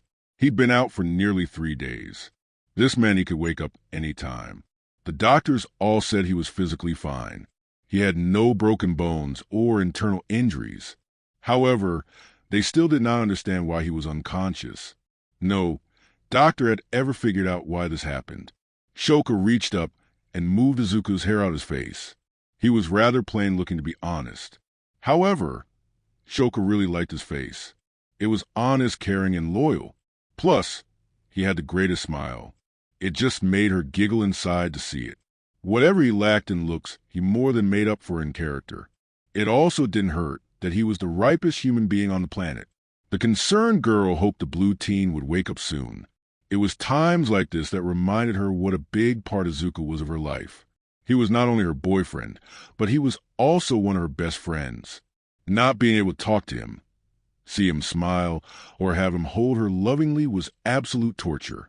Most people could not see past Shoka's icy exterior, but Rei Todoroki knew her daughter. She could tell how worried she was. Rei walked over and placed her hand gently on her daughter's shoulder. "He will be all right, dear." Shoka gave her mother a small smile. "I know. I just can't help worrying when he's like this. My mind knows he will wake up, but part of me wonders what if he doesn't. Then lots of other dark thoughts come to mind." Inko smiled at the icy girl. "That's an unfortunate part of being a woman, Shoka. You will always be worried about the men in your life, no matter how capable they might be." Rei nodded in agreement. "That's the hardest part of our jobs in this life. Making sure our guys don't get themselves killed. That, and making sure they don't take themselves too seriously." Thank you, both of you. Hearing these words of encouragement from these two put her mind at ease. At that moment, Izuku's eyes shot open wide, and he sat bolt upright in the hospital bed. Fire! This sudden movement frightened the three females, but this passed quickly. They went straight to overjoyed. Inko was the first to speak. Izuku, it's all right, you're safe. The boy looked around the room, a wild look in his eye. His eyes landed on his mom first. Mom! He then felt the hand wrapped around his. He looked to his right and saw Shoka. The sight of her brought him back to reality completely. Shoka, the happy girl, couldn't hold herself back. She leapt from her chair and wrapped Izuku in a monster hug. Yes, Izu, it's me. The blue teen came back to himself. How long was I out? Inko answered, About 3 days, honey. At that moment, a bunch of doctors and nurses came rushing in. They checked on Izuku and asked several questions. They were satisfied with his responses. After checking all the boxes on their charts, they left the room. And Nomu, it was Shoka's turn. Dead. You reduce him almost completely to ash. Almost. She nodded. According to the principal, there was a burned-out husk left of the villain. Apparently, it was not able to regenerate once you burn his head off. Izuku nodded at this. That makes sense. Wished I had known that to start with. Could have ended things sooner, and I wouldn't have passed out. He thought for a moment. What happened to the body? The police took it for examination. Though, what they could find from that I don't know. A horrible thought came to him then. Are the police going to do anything to me? Inko took over. The principal let us know that the police are declining to press charges. They ruled that Nomu's death was done in self-defense. So don't worry about it, dear. Izuku breathed out in relief. He was glad about that. He didn't want to spend the rest of his teenage years in a prison cell. Still, the boy knew if he had to do it over again, he would. Though there were things he would do differently. Rei looked at both teens in front of her. She saw how they looked at each other. Hey, Inko, let's go see about the release paperwork. Inko understood what she was implying. Good idea, Rei. The two women got up and exited the room with smiles on their faces. The two teens looked at each other for a long while. The two just took each other in. Neither knew what to say to the other. So much had happened during the USJ. What do you say to someone after that? After wondering for a long time, Izuku spoke the only word that came to mind. Hey! Shoka responded out of instinct. Hey! Again, a long pause occurred. Neither knew what to say. This led Izuku to say the most off-the-wall thing. That was a nice kiss. Shoka punched the boy in the shoulder. Her face remained icy, but she had a fearsome glow in her azure eyes. Ow! What was that for? For making me do such a thing in public. You could have just hugged me. That would have done the same thing. Now the tall girl's face turned red. She spoke in a shaky voice full of uncertainty. Well, I had to be sure you cooled off quickly. You might have injured someone. So that required you sticking your tongue down my throat? She punched him again. I did no such thing. I was kidding, Shoka. Izuku rubbed his arm. Shoka's power let her keep her distance, but man, could she hit hard. She puffed out her cheeks in frustration. Finally, she spoke. I'm glad you're awake.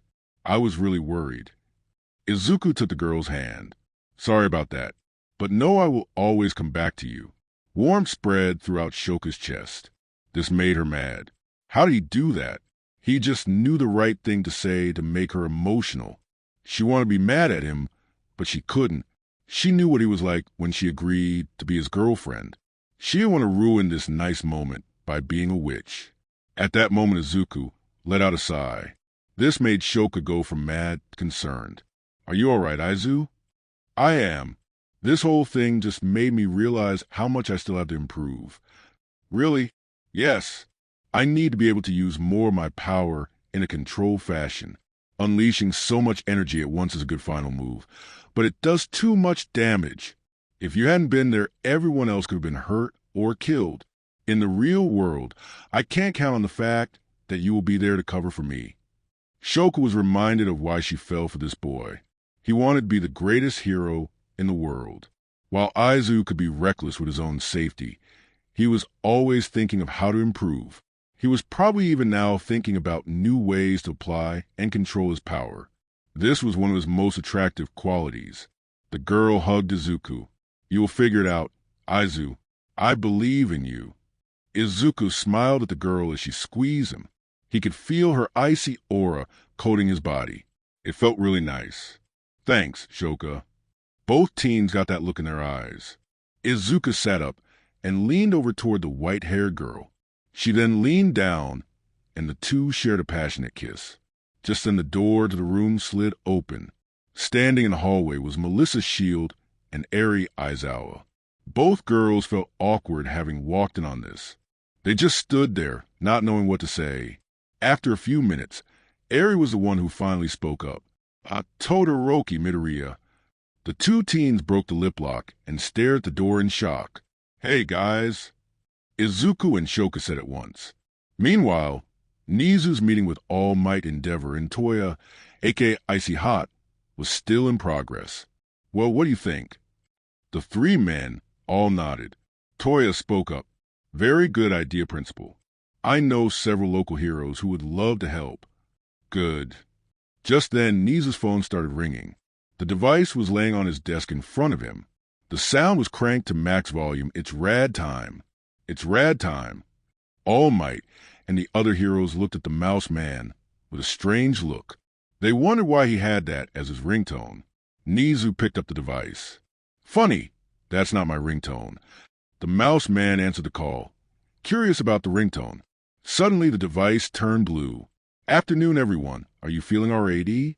Nizu, I see. That's what's going on." The phone spoke in a disappointed tone. "Seems I can't surprise anyone anymore. Long time no see, Nizu. I will say the same once you get out of my phone, Headmaster Kulex." "Right, sorry." Nizu laid the phone down on his desk. The blue coloring pulled free from the phone and gathered in the air to the right of Nizu's desk in a ball. The mass of blue resolved into the shape of a short, chubby man. He was wearing large white-rimmed sunglasses over his eyes. His clothes were so white they almost hurt your eyes to look at. His skin was a dark cerulean. He smiled with teeth as white as his shirt.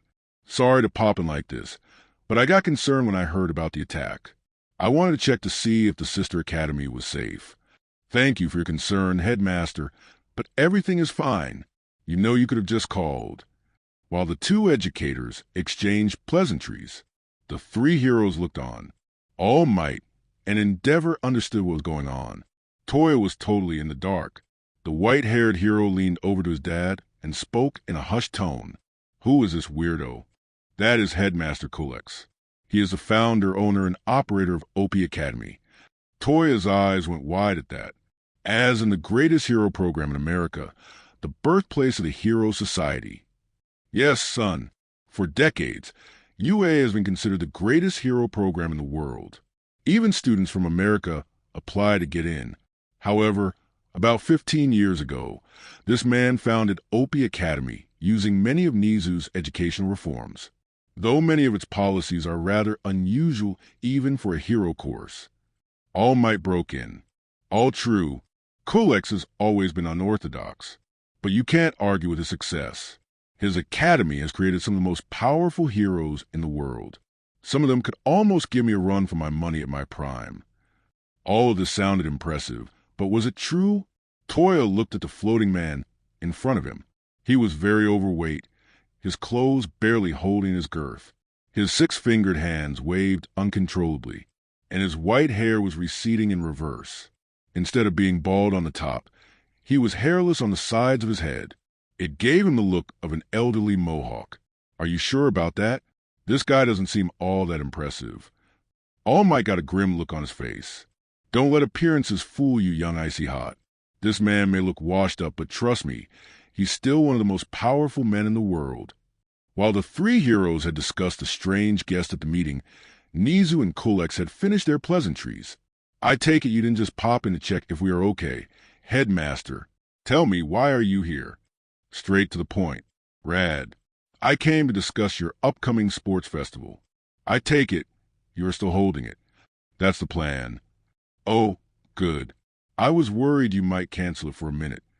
As you know, Headmaster, this event is looked forward to all across the country. We can't just cancel it. True. So let me get to why I came here today. Opie is holding its annual school-wide tournament soon. Also, I was thinking we could combine the events. Nizu put his paw to his chin in a thoughtful way. An interesting suggestion. And the reason for it. Colex's face became very serious.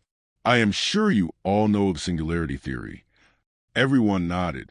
They all knew this theory stated quirks grow more powerful with each generation. Soon they would grow to be uncontrollable. This had led to more fear and worry in the public over the role of quirks and heroes in society. Colex continued, whether you believe it or not, you can't deny the kids of today are more powerful than they were in the past. If this trend continues, then the current system will not be able to handle it. That is one of the reasons I founded my academy. And over my career, I saw too many individuals who lacked basic understanding of their powers or who were unfit to be heroes. Many people feel that way, but I decided to find a solution instead of just worrying about it. Nizu smiled at that. I agree. It was the very same idea that led me to found UA. Colex gave a nod of respect to the mouse man. Back to my proposal. I suggest we hold our normal events first. We will use these to find our final contestants from each grade level. We will whittle down our student bodies to 8 contests from each grade. The 8 finalists from each school will then face off until a winner is found. That winner will win honors for their school. That will also answer the question of which program is best. Colex's face got sinister at that comment. Are you afraid to put your reputation on the line, Principal? I try to teach my students to meet every challenge we throw at them head-on and to conquer it. How can I call myself an educator if I back down from such a challenge? Nizu stood up on his office chair and looked Colex in the sunglasses. Sir, your challenge is accepted. Colex clapped and laughed out loud at this. This is R.A.D. I just have one thing to ask. And what is that? I would like for you to have Izuku Midoriya and Shoka Todoroki placed into finalists for first years. I would also like the same treatment for your big 3. All Might broke into the conversation then. Any reason you want those students specifically? Colex turned toward the number 1. Toshi, I didn't see you there.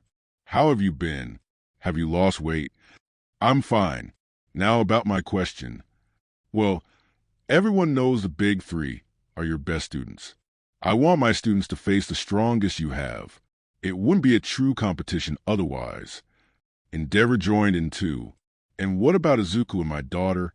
Well, Endeavor, you're as hot-blooded as ever. I speculate that those 2 played a major role in the USJ incident. I also figured they were the ones who caused all the major structural damage to the dome, and not All Might as the Safety Commission claims. If they're that powerful, then you will need them to face my students. Otherwise, they will wipe the floor with you. He. Toya stayed silent during the exchange. He didn't know who this headmaster Colex was. But one thing was clear, he was smarter than he looked. The Hero Public Safety Commission is very careful about the information it releases. Most of what this guy is saying is true, but no one outside the police, UA senior staff, high-ranking heroes, and the commission itself should know that information.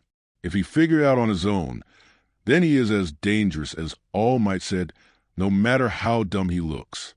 Nizu reached into his desk and pulled out a piece of paper. He quickly scribbled some words and then held it up. I will agree to your demands, Headmaster. However, I have a few of my own. He handed the paper to the blue man. Colex looked over the page and smiled again. I see. Nizu nodded and then spoke. I would like you to have those students in your final 8. Are you sure about this, Principal? If I include these students, your chances of winning will be almost 0. The 3 heroes looked at Nizu with panic in their eyes. I'm sure. If we can't defend our reputation, then we shouldn't have it. Very well. I like your style. It will be done. My support staff will be in Connect to set up the event. Until then, train your students hard. They're going to need it. With that, Colex disappeared back into Nizu's phone. Finally, Toya spoke. What a strange man. Nizu nodded. He is indeed, but not to be taken lightly. All Might had a surprised look on his face. Was that a good idea, Principal? You know what his students are like. Toya interrupted. Could you explain it to me? Because I don't know what's going on.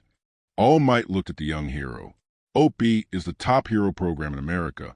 Like UA, they specialize in training the next generation of top heroes. While many of their hero students go on to have successful public careers, many of them go on to become strategic reserves. That sounds dangerous. Nisa chimed in. It is. What it means is that a hero is considered so powerful, they become essential to a nation's defense. If there was a massive villain uprising, a natural disaster, or a terrorist attack, they would be the first ones called. These individuals are meant to be walking diversions to evildoers. Just their names will cause villains to run in fear. Toya smiled. Sounds like you all might. The man nodded. Many countries have tried to create their own version of the symbol. Kulex just figured out how to do it in mass. It's true. Nizu rubbed his chin as he spoke. In fact, I have heard that this year's freshman class has even more potential than any past year. Some of them are said to be literal monsters of power. Toya's eyes nearly popped out his head. And you just agreed to have my sister and my fire bro fight them. Are you crazy? Maybe, but these students are strong. I believe they can pull out a victory. And even if they don't, it will show them they have to improve. After all, these students will be heroes before long. They will face enemies who fight without rules or limits. The three heroes all nodded to that. They had their reservations, but agreed with Nizu that they needed to prepare the students for the hardships they will face in the future. Back at the hospital, the awkwardness of Melissa and Eri walking on Izuku and Shoka had passed. The four were now catching Izuku up on what happened after the USJ. They told him about the police and all the captured villains. Izuku was glad to hear all this, but the boy had one major question on his mind. So how is Mr. Aizawa? Eri got a worried look on her face. He is stable for now. I was able to heal most of his serious injuries, but he is still messed up. Recovery Girl is looking after him now. Izuku noticed that Eri's horn was almost completely gone now. It was little more than a bump now. She must have used all her stored rewind energy. Well, that's good. Sorry you had to see that. She inhaled sharply at that. Thank you. He will be fine. Melissa gave the small girl a big hug and a show of support. He will be fine. Just wait and see. Izuku then turned to Blonde. How are you doing, Melissa? I'm doing better. I did get really torn up in the battle with Nomu. Had trouble walking the first day. Thanks to Recovery Girl, I am back to full strength.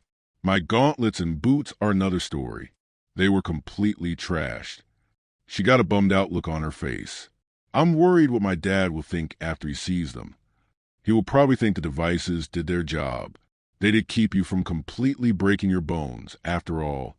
Melissa smiled at that. You're probably right. Thanks, Izuku. The room was silent for several minutes. Finally, Izuku had one more question. Anything else I need to know about? All three girls looked at each other. They seemed to be saying, should we tell him? Izuku got very freak out as the silent exchange went on. Why are you all acting weird? The girls looked at Shoka and gave her a look that seemed to say, he's your boyfriend. Shoka took a deep breath before speaking. Izuku wondered what he had walked in to hear.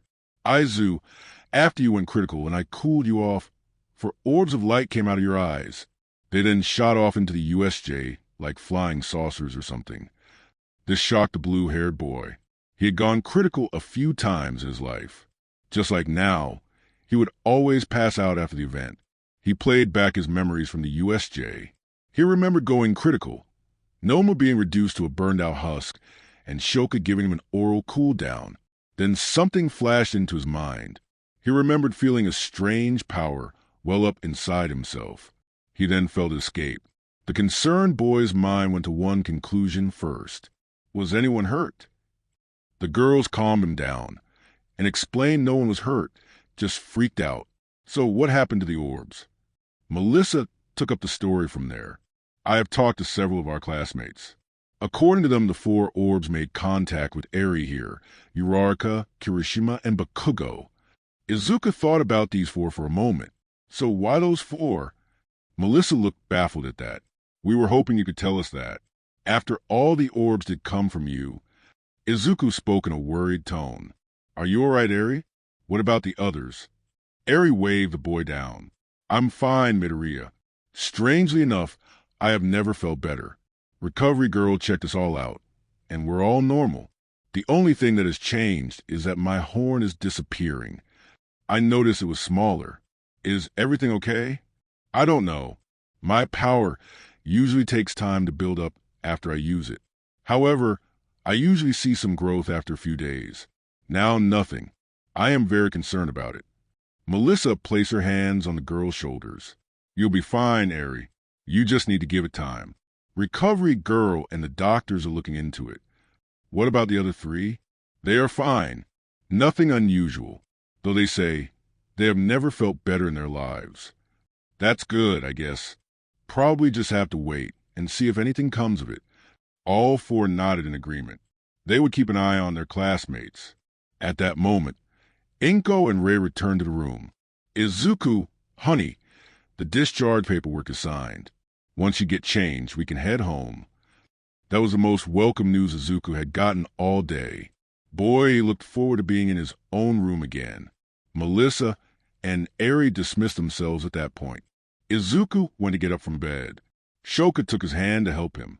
It was at that point he noticed something strange. He was eye level with Shoka's neck. The icy girl spoke then. Are you taller? Let me see. Izuku turned his girlfriend around and placed his back to her. She gave a surprised gasp at that. Turned out he was taller. The top of his head now came up to Shoka's neck. That is probably 1.5 inches. Weird. The group thought it was weird, so they called in a doctor. He thought it was strange, but just put it down to being a growth spurt. With that, Izuku got changed and headed home. Inko made a fabulous dinner to celebrate. They invited Rei and Shoka to join them. They agreed as Endeavor and Toya were going to be working late. While one space was joyous, in a different location Shigaraki was stewing in rage. He was in a prison cell in a holding facility.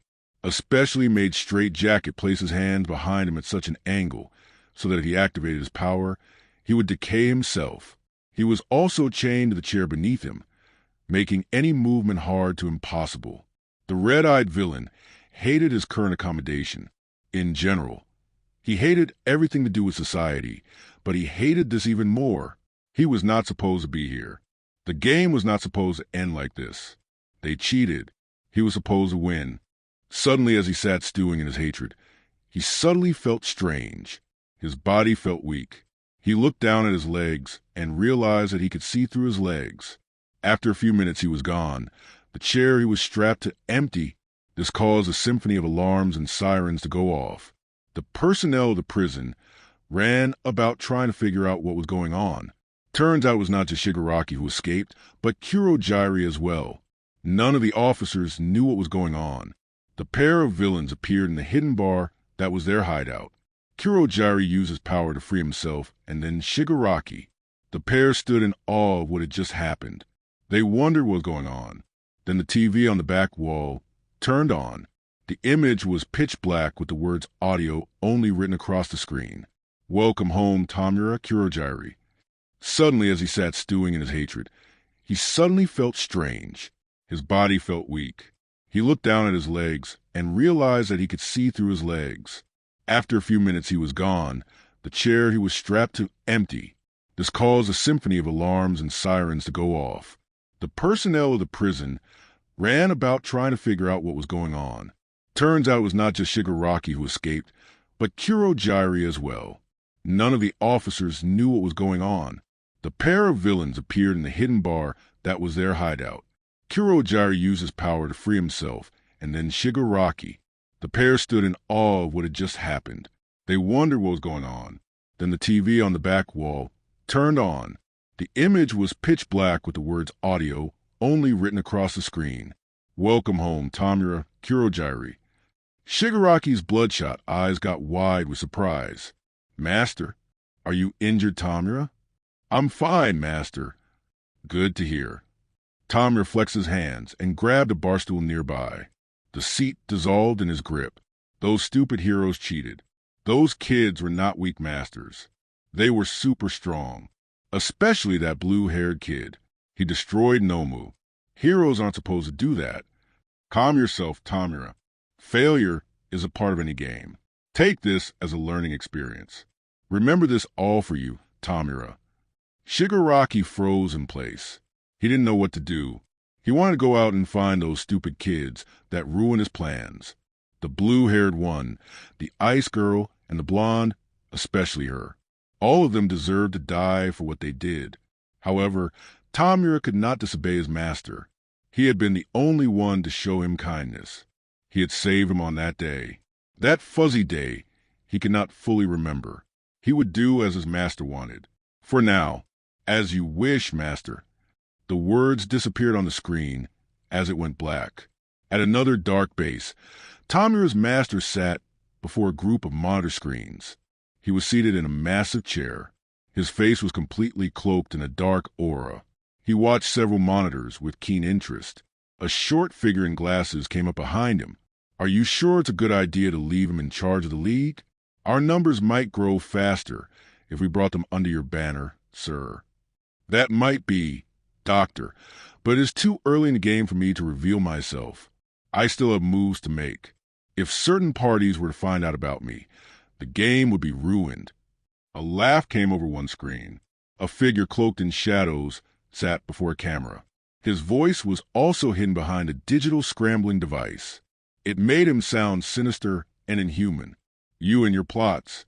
Even after all these years, you have not changed, child. You're one to talk. You still hide your face from me. The fact that you don't know who I am is the only reason you still live. Sounds like you have something to hide. It makes me want to know what it is. Good luck trying to find out. The master had known of this man for decades now. He introduced himself back in his prime, when all feared his name. Even with all the time, he still knew very little about this man. He did not even know his name. He had taken to calling him the American. The way he spoke was a dead giveaway. His words were laced with a holier-than-thou vibe, very common among major villains from states. He knew he was connected. How else could he contact his network and stay hidden? Finally, he knew the man had many minions, some of them very powerful quirk users. Tamura's escape was evidence of that. Well, I thank you for your help. I had plans on how to deal with Tamura's capture, but they would have been difficult. This means I can go forward as planned. Glad to help. I do have to ask why. You're not the only villain in the world. If your plans are what I think they are, then it's in my best interest to make sure they proceed smoothly. The master did not respond to this. He knew this man had an ulterior motive for helping him. All villains do. They did nothing if it did not serve them in some way. This made them very reliable in the master's book. Well, I thank you for the help, but I can take it from here. One last thing, here's a little help.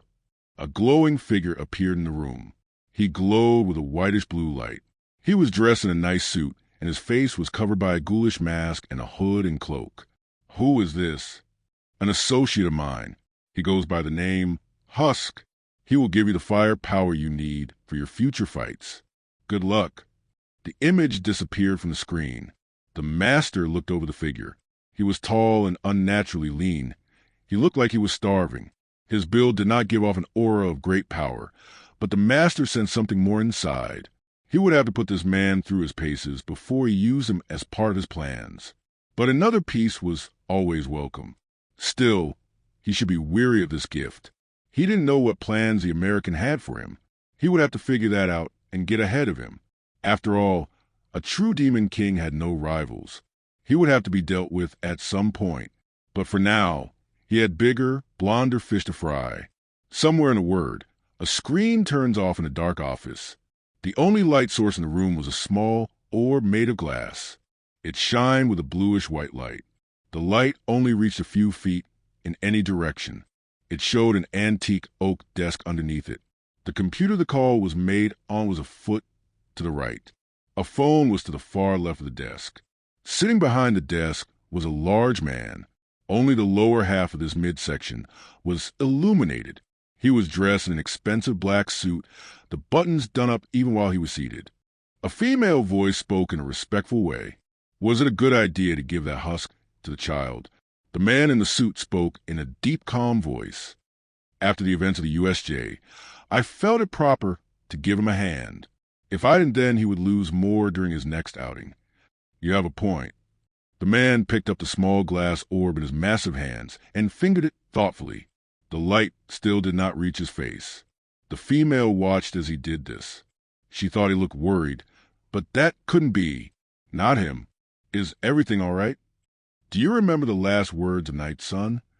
If I remember the reports correctly, they were, "A new sun has already risen." Yes. Now a student with blue flames like Night Sun defeats that monstrosity of the child's. It can't be a coincidence. You think this flame user is related to Night Sun? It is very likely. Our information did not mention that he had an offspring. However, he was from Japan and not a public-facing hero. He could have had a child, and we wouldn't know it. My thoughts exactly. In that case, do you want to send the angry one after him like you did Night Sun? He spoke in a firm tone that caused the desk in front of him to hop a few millimeters to the left. Absolutely not. The woman was shocked by his tone. The command behind it sent chills up her spine. Despite her discomfort, she remained respectful. She really had no choice with who she was speaking to. May I ask why not? His calm and measured tone returned. After that display at the USJ, it's clear this fire user is very powerful, but not used to his power. From what I saw, the angry one could defeat this unknown fire user, but only by putting his life at risk. The lady was surprised by this. Her tone reflected that. Do you think he's that powerful? I can't be sure. While the angry one is problematic, he is still a useful warrior to have. It would be foolish to sacrifice him at this point. You have a point. Do you think this fire user is the new sun Night Sun spoke of? No idea. If he is... The man took hold of the glass sphere in his hand. He flexed the muscles in his powerful hand, and the glass started to crack. After a moment, it shattered into dust under his force. The room went dark at that moment. Suddenly, two strange lights appeared over the desk. They shone with a strange, unnatural light of black and purple. The light seemed to make things harder to see. The man continued with a new, more powerful tone. If he stands against me, I will crush him. It had been a week since the USJ attack. Principal Nizu had given the Hero Corps students a week off to recuperate after the incident. He used this time to make security adjustments to the campus and to work on the upcoming event. The biggest part of that was updating the stadiums with new protective measures to protect the viewers from the powerful quirks being used. From what he had read, the ops students would be able to pull off attacks like Izuku's solar flare attack on Nomu. Need to guard against that. So, no rest for the Mouse Man. Despite all the work, everything was going well. Today, the hero students would return and get the big news. Niza hoped it got them as excited as it did him. At the Midoriya house, Izuku was getting dress of the day. His mom had to buy him some new uniforms thanks to his growth spurt. He looked at himself in the mirror. He thought he would feel different being taller, but he felt strangely the same, though he was now an inch taller than Kakin. So that was nice. He would certainly hold that over him. The problem was he had not changed as a person. He figured he would be more confident or cool. Nothing like that had happened. He was basically the same, except he had to get longer pants. He wondered now why everyone made such a big deal about height. He decided it would be best to keep these thoughts to himself. He remembered how much trouble Shoka had after her growth spurt. It had been a hard transition for her. Growing 2 feet almost overnight would be hard for anyone. As a good boyfriend, he felt it was best not to belittle her struggle, no pun intended. Not to mention, he did want his brain turned into a popsicle. The teen, now dressed in his new school uniform, exited his room and headed downstairs. He made his way to the front door to put on his shoes and leave. As he did, so his mother came up to him. "You ready to get back to school, Izuku?" "Yeah, Mom." "Do you have everything?" "Yes." The blue-haired teen opened the door to walk out. Inko stopped him as he did so. "Izuku." "Yes, ma'am." "I love you. I'm so proud of you, sweetie." "Thanks. I love you, too." Izuku acted calm and collected. Inside, though, he was on the verge of crying. He wondered how she did that. Just 2 sentences, and she had me on the verge of bawling. That must have been a superpower Mom's possessed, he thought. Izuku ran into Bakugo on the way to the train station. He ribbed the blonde about being an inch taller than him now. Bakugo got very irritated at that. He just grabbed the blue-haired teen by the ear and pulled him toward the station. Ow, that hurts, Kakin. I know. Why do you think I'm pulling it? The 2 friends hopped on the train and headed to UA. In short order they arrived. The boys walked up to the UA barrier. They expected to find another horde of reporters camped out at the entrance, but strangely, they didn't. As the boys walked onto the campus, Izuku hit Bakugo with a question. Kakin, are you okay? The bomb boy got a weird look on his face. He spoke in his usual loud, overzealous manner. What kind of stupid question is that, Firefly? I was just wondering if there were any side effects you know. What you are trying not to say is, did your little glow ball make me grow extra limbs or something? No. So nothing happened. You'll also like, trust me, Katsuki Bakugo X-Reader. Discontinued by WMP. Trust me, Katsuki Bakugo X-Reader. Discani, 89.5K, 2.1K. As we all know, Katsuki Bakugo is known to have a hot temper, is cocky, and likes to destroy things. Y/N, a kind, quiet, and cheerful girl. They both met when they were Quirky, MHA X-Reader by Gold Delix. Quirky, MHA X-Reader, 1.1M, 45.5K. Continues in books 2 and 3. Y/N, Kiyama is attending one of the greatest hero schools in the world. UA, the faculty this year consists of a variety of well-known U.A Academy Romance, Izuku Fanfic, by Dabi. U.A Academy Romance, Izuku Fanfic, 342K, 7.3K. Midoriya Izuku, the smartest student in U.A Academy and the top successor among the class, has no experience of being in a relationship or falling in love. Uraraka Ochak, No Choice Villain, Deku by Magdalene Baxter. No Choice Villain, Deku, 43.3K, 2.6K. Izuku Midoriya just wanted to be a hero. Unfortunately for him, life was about to get much more complicated. To protect the people he loved the most, Izuku would have to completed Save from Ruin, Badass Deku/Dadzawa by Alexandrian Ace. Completed Save from Ruin, Badass Deku/Da, 306K, 7.6K. Izuku Midoriya may seem like your average happy boy with a quirk who goes to school with a bright smile on his face. However, his home life is in pieces. Ever since BNHA Siblings, The Anxious and the Exuberant by Fury Giovanni. BNHA Siblings, The Anxious and the Exuberant, 24.6K, 681. My Hero Academia fanfiction following the anime series with my own twist and OC. Hiroko Midoriya is the daughter of Inko and Hisashi Midoriya, aka Izuku's sister. I wouldn't go that far. What is it, Kakin? Bakugo wondered if he should tell his friend what was going on. At first he figured it wasn't worth bringing up, but he decided to tell him. He didn't want the jerk to be so worried about him that he slacked off in his training. It's just that my explosions have gotten stronger. How so? At first I thought they were weaker, but it turned out they were just going off at a more rapid rate. They also have more punch now. It has been a challenge to gain control again. Is the recoil worse? The blonde knew what his friend knew about his weakness. His quirk explosion allowed him to create and control explosions using the sweat from his hands, which was similar to nitroglycerin. His weakness was the explosions caused a backfire that hit his arms really hard. The more powerful the blast, the worse the backfire. It felt like the muscles in his arms were ripping apart when he used a big blast unaided. It was at first. Now, though, it's hardly noticeable. Izuku exhaled in relief. That's good. I wonder if the others are okay. I don't know about Uraraka, but Kirishima won't shut up about how he feels stronger than ever. Izuku nodded in silence. If Bakugo, Kirishima, and Eri are having side effects, it was probably safe to assume Uraraka was too.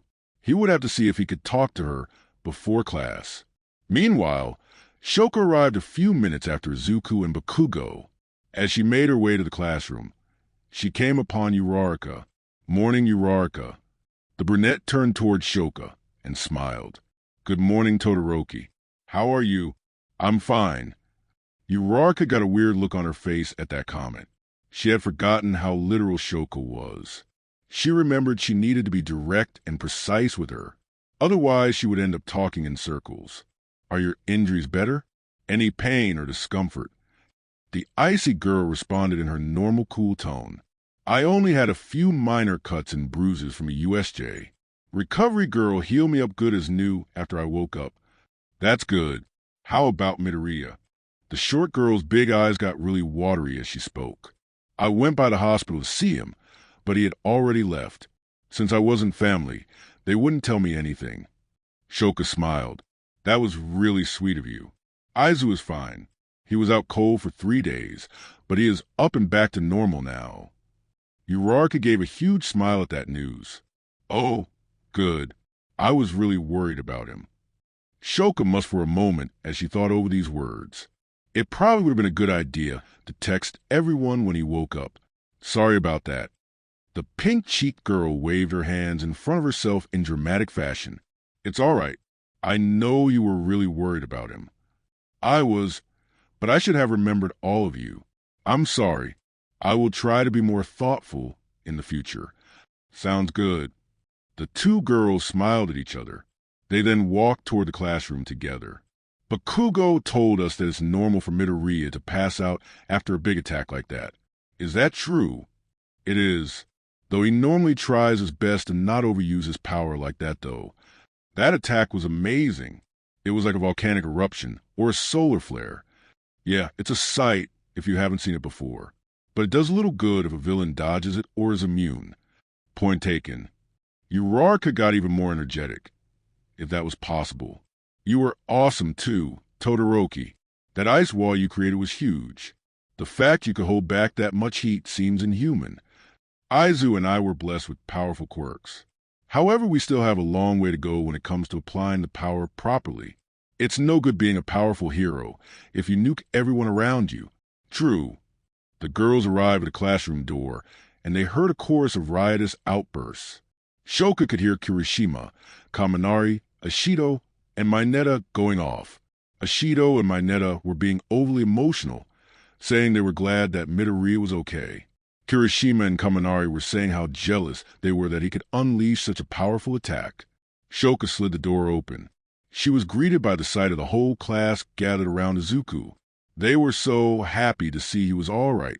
The girl made a note to herself to keep everyone in class informed if Izuku went critical again. The girl did find a little strange that so many people could grow so attached to one person so quickly. Then she remembered this was Izuku. He had this strange aura about him. He was able to put people at ease and bring them into his orbit. He had done so with Bakugo and her. If there were 2 more different people, she was not aware of it. Through the large group of enthused students, Izuku saw the 2 girls. He managed to break off from the group and make his way over to them. Good morning, Shoka. The boy smiled at his girl. Morning, Izu. She gave him a gentle smile in return. The blue-haired boy turned to Uraraka with concern in his eyes. Shoka wondered at that moment what was going on. Uraraka, how are you doing? The brunette girl seemed surprised at this question. I'm fine, Midoriya. I should be asking you that. Izuku laughed. I'm fine. Sorry if you were worried. He then spoke up so everyone could hear him. I probably should have told all of you about my critical drawback. I'm sorry if it scared you all. Everyone responded that they understood. They hadn't known each other that long, but they appreciated his concern and apology. Izuku smiled at that. Thank you all for that.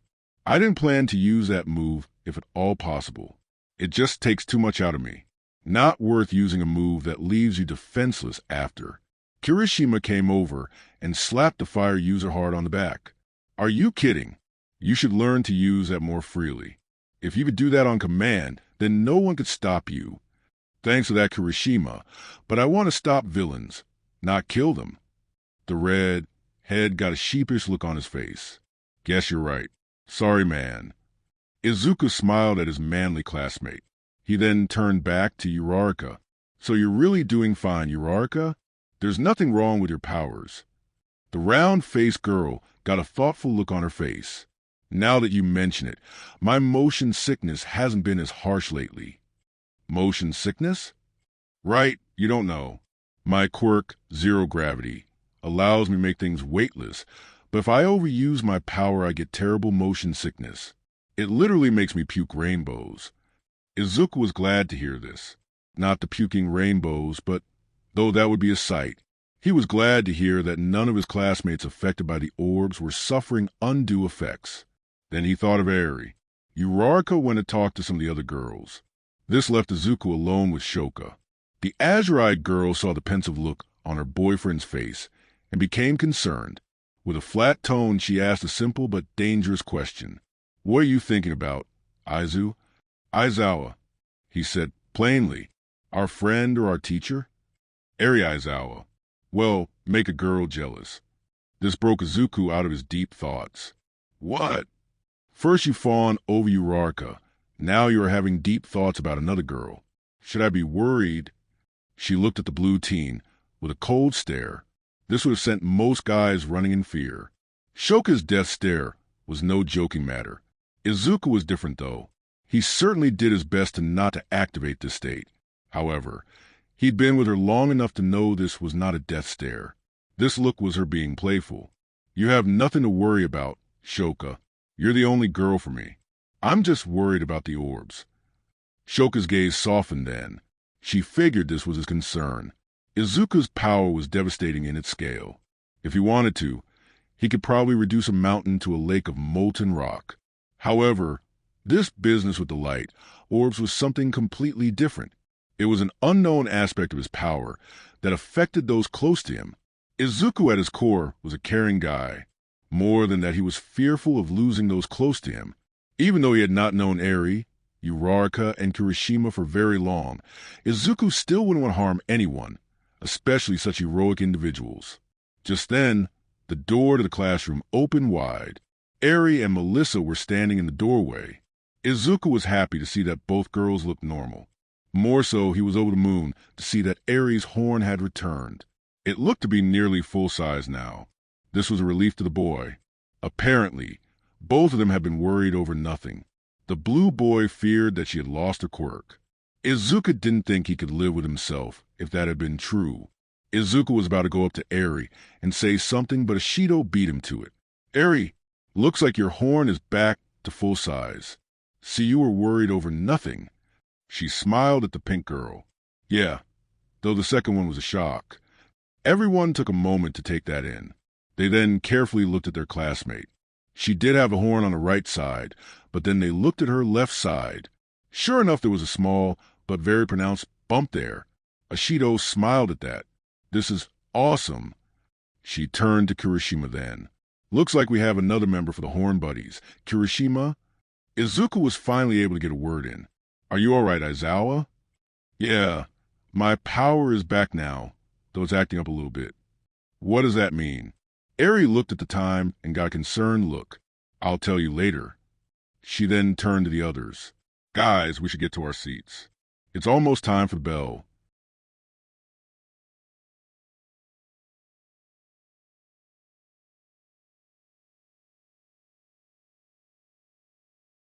Ida spoke up at this point.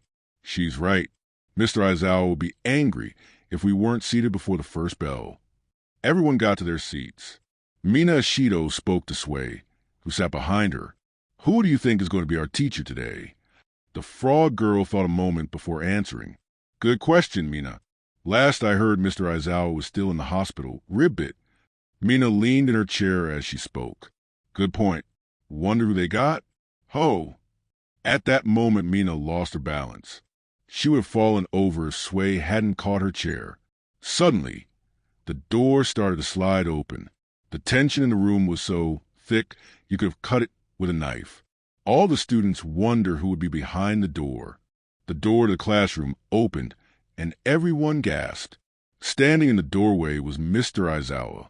He was wearing his usual black outfit, with his binding cloth. However, his face, arms, and legs were all wrapped in bandages and casts. He looked like he had paid extra for the Mamazawa skin. Plus, "Good morning, class." His voice was flat and unemotional as usual. Sway responded with equal bluntness. "Mr. Aizawa, you're okay." "That's good news," Ribbit. Mina Ishido got a freaked-out look on her face and spoke with a worried tone. "You call that okay?" Aizawa took his place behind the lectern and continued. "My condition is unimportant. Your fight isn't over." Everyone's eyes went wide at those 4 words. Everyone wondered what that meant. Certain students began to silently freak out. They hoped they weren't going to have to face more villains. A long moment passed before Aizawa spoke again. "The UA Sports Festival is coming." Everyone went from shell-shocked to ecstatic in 1 second. As you all know, after the appearance of quirks, competitive sports fell off in favor with the public. Quirks made most professional sports too easy. For those that still long for competition, they watched the sports festival. It's held once a year and broadcast all over the country. 1 chance a year. 3 chances in a lifetime. Not something a hero hopeful can afford to waste. Everyone started to go on about how stoked they were. Uraraka got the most pumped out of anyone. Aizawa glared at the students. "I wasn't finished yet." Everyone quieted down at that. "Good. This year's events are going to be different. After the events of the USJ, in-person attendance will be limited for security reasons. There will also be pro heroes and an increased police presence to protect the attendees. But that's not all. This year's event will be a 2-day event." Everyone gasped at that. UA has been challenged to a tournament by OP Academy. Izuku shot up his desk. OP Academy, the #1 hero program in America, the birthplace of heroes. "Correct, Midoriya. Now seat down, please." The boy's face turned red, and he retook his seat. "Your classmate is correct. For many decades, UA has been the #1 in hero education and studies. Many countries have sent their brightest students to study here. However, in recent years, a new program has risen up to challenge UA's status as a beacon of hero education. This is OP Academy. That program has created some of the most powerful heroes the U.S. has ever seen. In fact, America's current #1 is a former student." Momo raised her hand, and Aizawa gestured for her to speak. "Why would an overseas hero program want to come here to challenge us, Mr. Aizawa?" Their headmaster, a former hero named Kulex, felt this would help sharpen his students' skills while building up good relations between our schools. "I don't disagree." Kirishima wondered aloud. "How will this work, sir?" "The sports festival will take place as normal. However, the purpose of it will be to select 8 competitors from each grade level. These winners will then fight for the honor of our school on the 2nd day. Each of our students will face off against a student from OP. The winners of each match will move on. The final winner will not only be crowned the overall victor, but will give victory to their school. You'll also like, trust me, Katsuki Bakugo X-Reader, discontinued by WTMP. Trust me, Katsuki Bakugo X-Reader, Discani, 89.5K, 2.1K. As we all know, Katsuki Bakugo is known to have a hot temper, is cocky, and likes to destroy things. Y/N, a kind, quiet, and cheerful girl. They both met when they were quirky. MHA X-Reader by Gold Delix. Quirky. MHA X-Reader. 1.1M. 45.5K. Continues in books 2 and 3. Y/N. Kiyama is attending one of the greatest hero schools in the world. UA. The faculty this year consists of a variety of well-known H. U.A Academy Romance, Izuku Fanfic, by Dabi. U.A Academy Romance, Izuku Fanfic. 342K. 7.3K. Midoriya Izuku, the smartest student in U.A Academy and the top successor among the class, has no experience of being in a relationship or falling in love.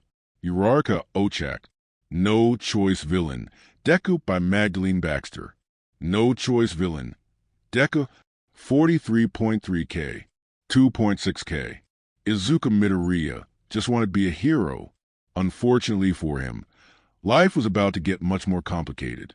To protect the people he loved the most, Izuku would have to complete it Save from Ruin, Badass Deku / Dadzawa by Alexandrian Ace. Completed Save from Ruin, Badass Deku / 306K. 7.6K. Izuku Midoriya may seem like your average happy boy with a quirk, who goes to school with a bright smile on his face. However, his home life is in pieces. Ever since BNHA siblings, The Anxious and the Exuberant by Fury Giovanni. BNHA siblings, The Anxious and the Exuberant. 24.6K. 681. My Hero Academia fanfiction following the anime series with my own twist and OC. Hiroko Midoriya is the daughter of Inko and Hisashi Midoriya, aka Izuku's sister. Everyone nodded at this. It was pretty straightforward. However, Izuku had serious worries. While Japan did have the most powerful hero in the world, All Might, America had the greatest number of powerful quirk users. While none of them could hold a candle to All Might in pure power, there were several that could come close. Like Star and Stripe, the blue team wondered how powerful these students were. Heroes from the States were just on a different level than anywhere else. The fire users' worries were confirmed with Mr. Aizawa's next words. All of you should train harder than you ever have to be ready for this challenge. I have been told that this year's freshman class at OP is stronger than any that came before. Some of them are probably more equal to second-year students. Also remember you don't know what their powers are, so you'll be fighting blind. All of the students pictured giants with large arms and scary faces. Several of the lower-tier students started to sweat profusely and shake like leaves. The day went on as usual. In the morning they had academic classes, and the afternoon brought hero training. The students were informed that hero training would be more of a free period. This would allow the students to focus on their own personal growth in preparation for the sports festival and the tournament against OP. At the end of the day, Class 1A gathered in the classroom, preparing to leave for the day. Aizawa reminded the students to be diligent in both their studies and training. They all promised they would. With that, the black-clad hero dismissed them. Several of the students streamed out slowly. Izuku was finishing some notes when he heard his name. Aizawa spoke in a monotone voice. Midoriya, Todoroki, hang back for a minute. Bakugo heard this as he exited the room with Kirishima. The bomb-handed youth wondered what that was about. The two elemental students stood before their bandaged teacher. Both wondered what he wanted to talk about. I wanted to check in and see how you two were doing. Any problems recovering from the USJ attack? Shoka's face remained blank. No, sir.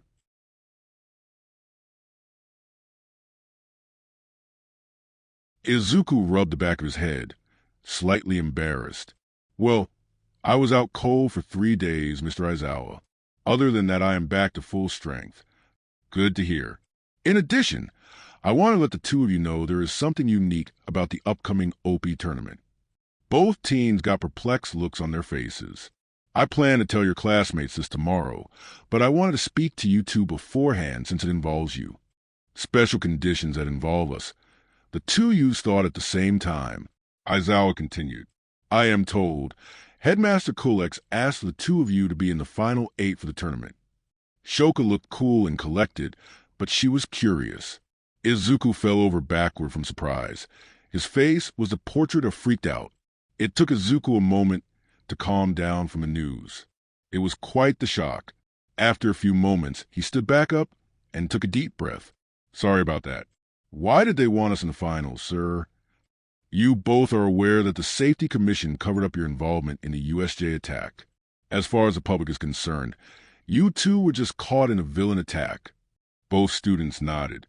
Izuku remembered Shoka telling him this in the hospital. The boy understood why they did it. The situation was bad enough.